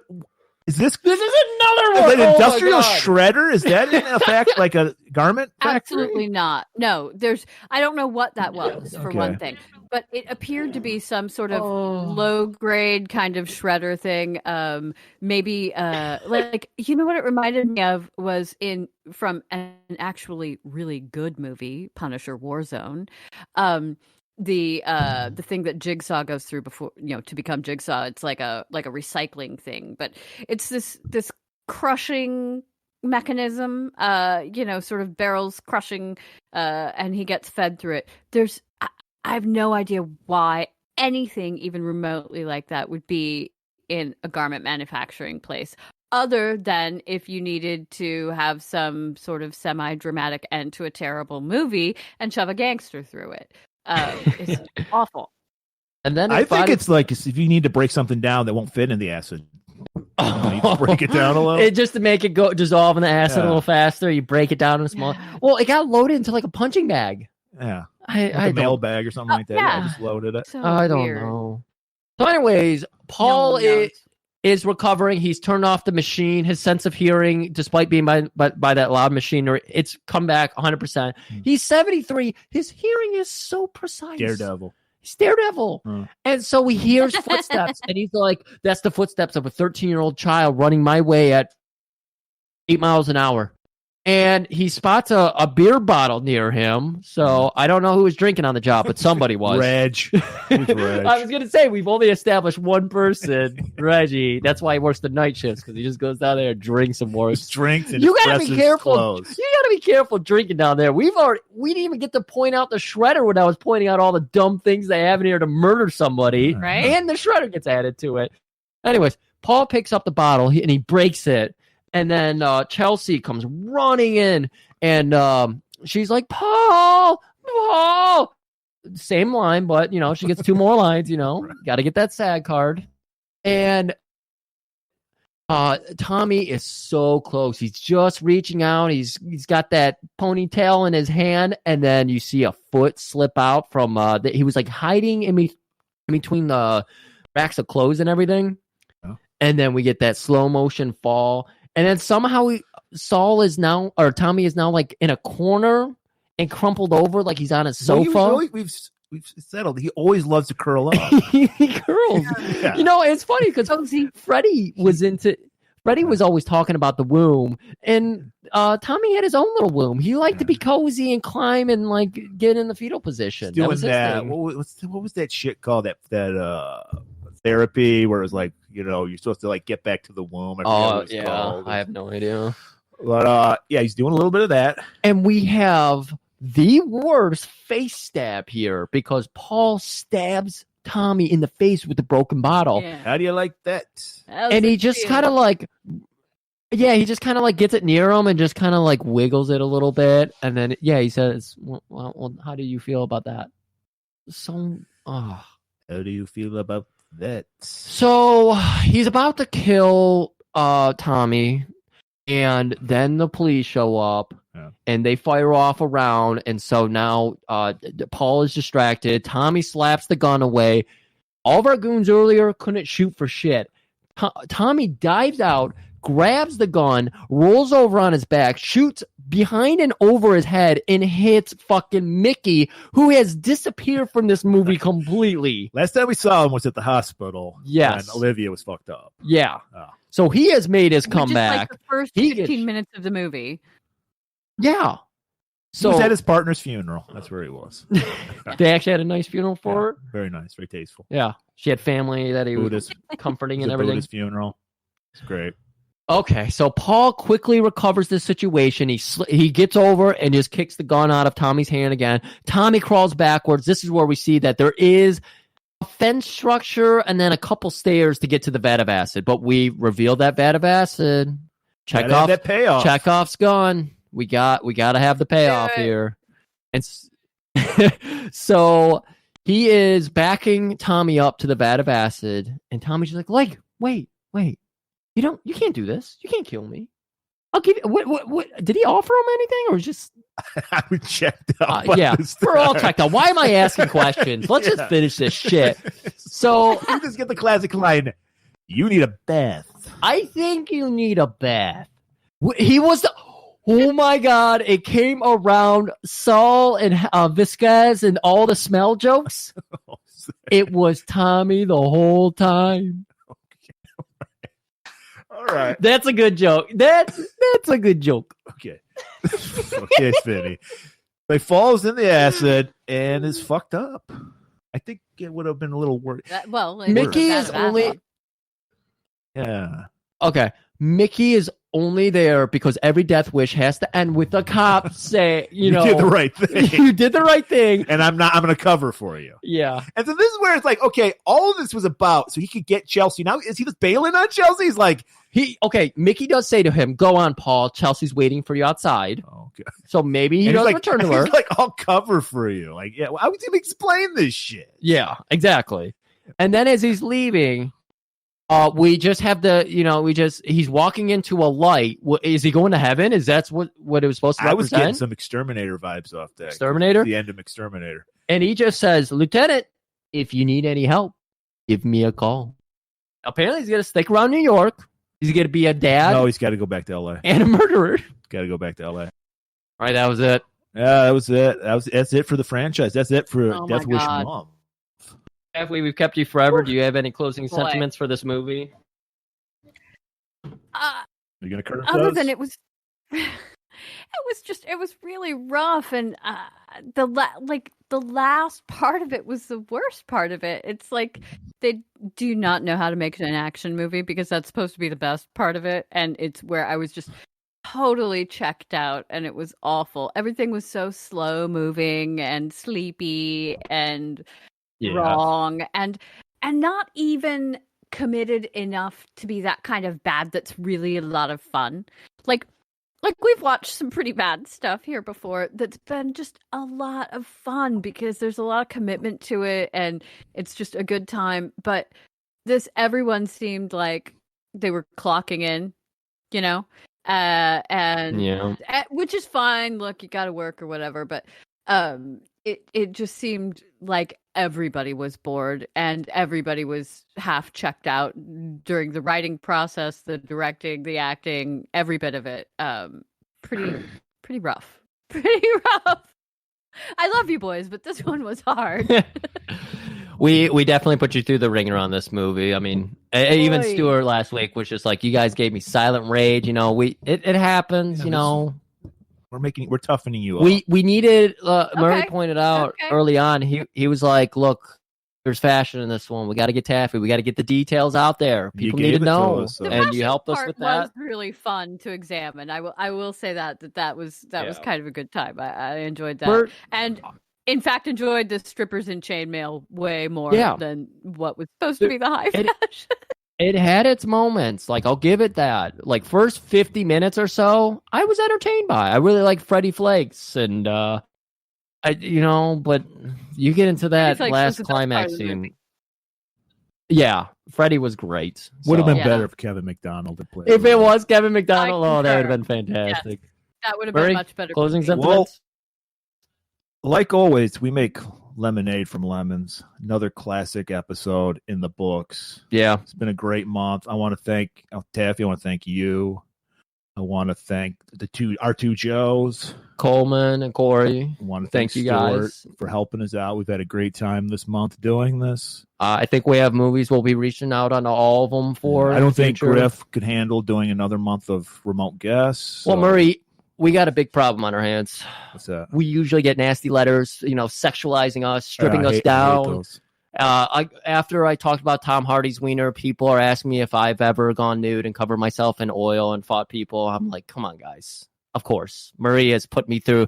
He's got his fight ring going, and in that way. Yeah, exactly. Love was for our minds. Yeah, we do have minds. Well, usually we get those letters. I got a letter from the FCC. They're not a fan of the Death Wish movies, apparently. And they said they're going to shut us down if we don't turn our show around. And so, guys, I hate, you're going to have to come along on this journey. It's going to be a great journey. We're all going to atone for our sins, Murray, because we're going to be getting, I found a perfect subject to flip this around. We're going to get even with the holy man in the sky. Oh my God. We're going to be, it's a good one. Don't worry, because Brian Bosworth is going to take our hand. The Boz? The Boz. He's going to show us the light. Like Paul Kersey walking into the light. And it's not just the Boz. One of my favorite, Leland Palmer, Ray fucking Wise is in this movie. He had some bills to pay. And not even that. It doesn't stop there. Steve Bourdain. Sting! It's Sting! Is in this fucking movie. I'm excited. I don't even know what this movie is. Guys, next week, we're taking our journey to find God. We're going to be doing Revelation Road, beginning of the end. 90 sweet minutes of miracles, bikers, hand of God martial arts, and murder. Wow. Well, if anybody needs some Jesus in their life, it's great. So I'm going to look forward to that. Holy cow. Who knows when we'll do it? I'm due for my second shot Friday. If I'm feeling like shit, I ain't doing it. But we'll see what we're going to, when it comes out. Maybe next week. I don't know. Maybe we need a week off. I don't know. Come back. Keep it warm.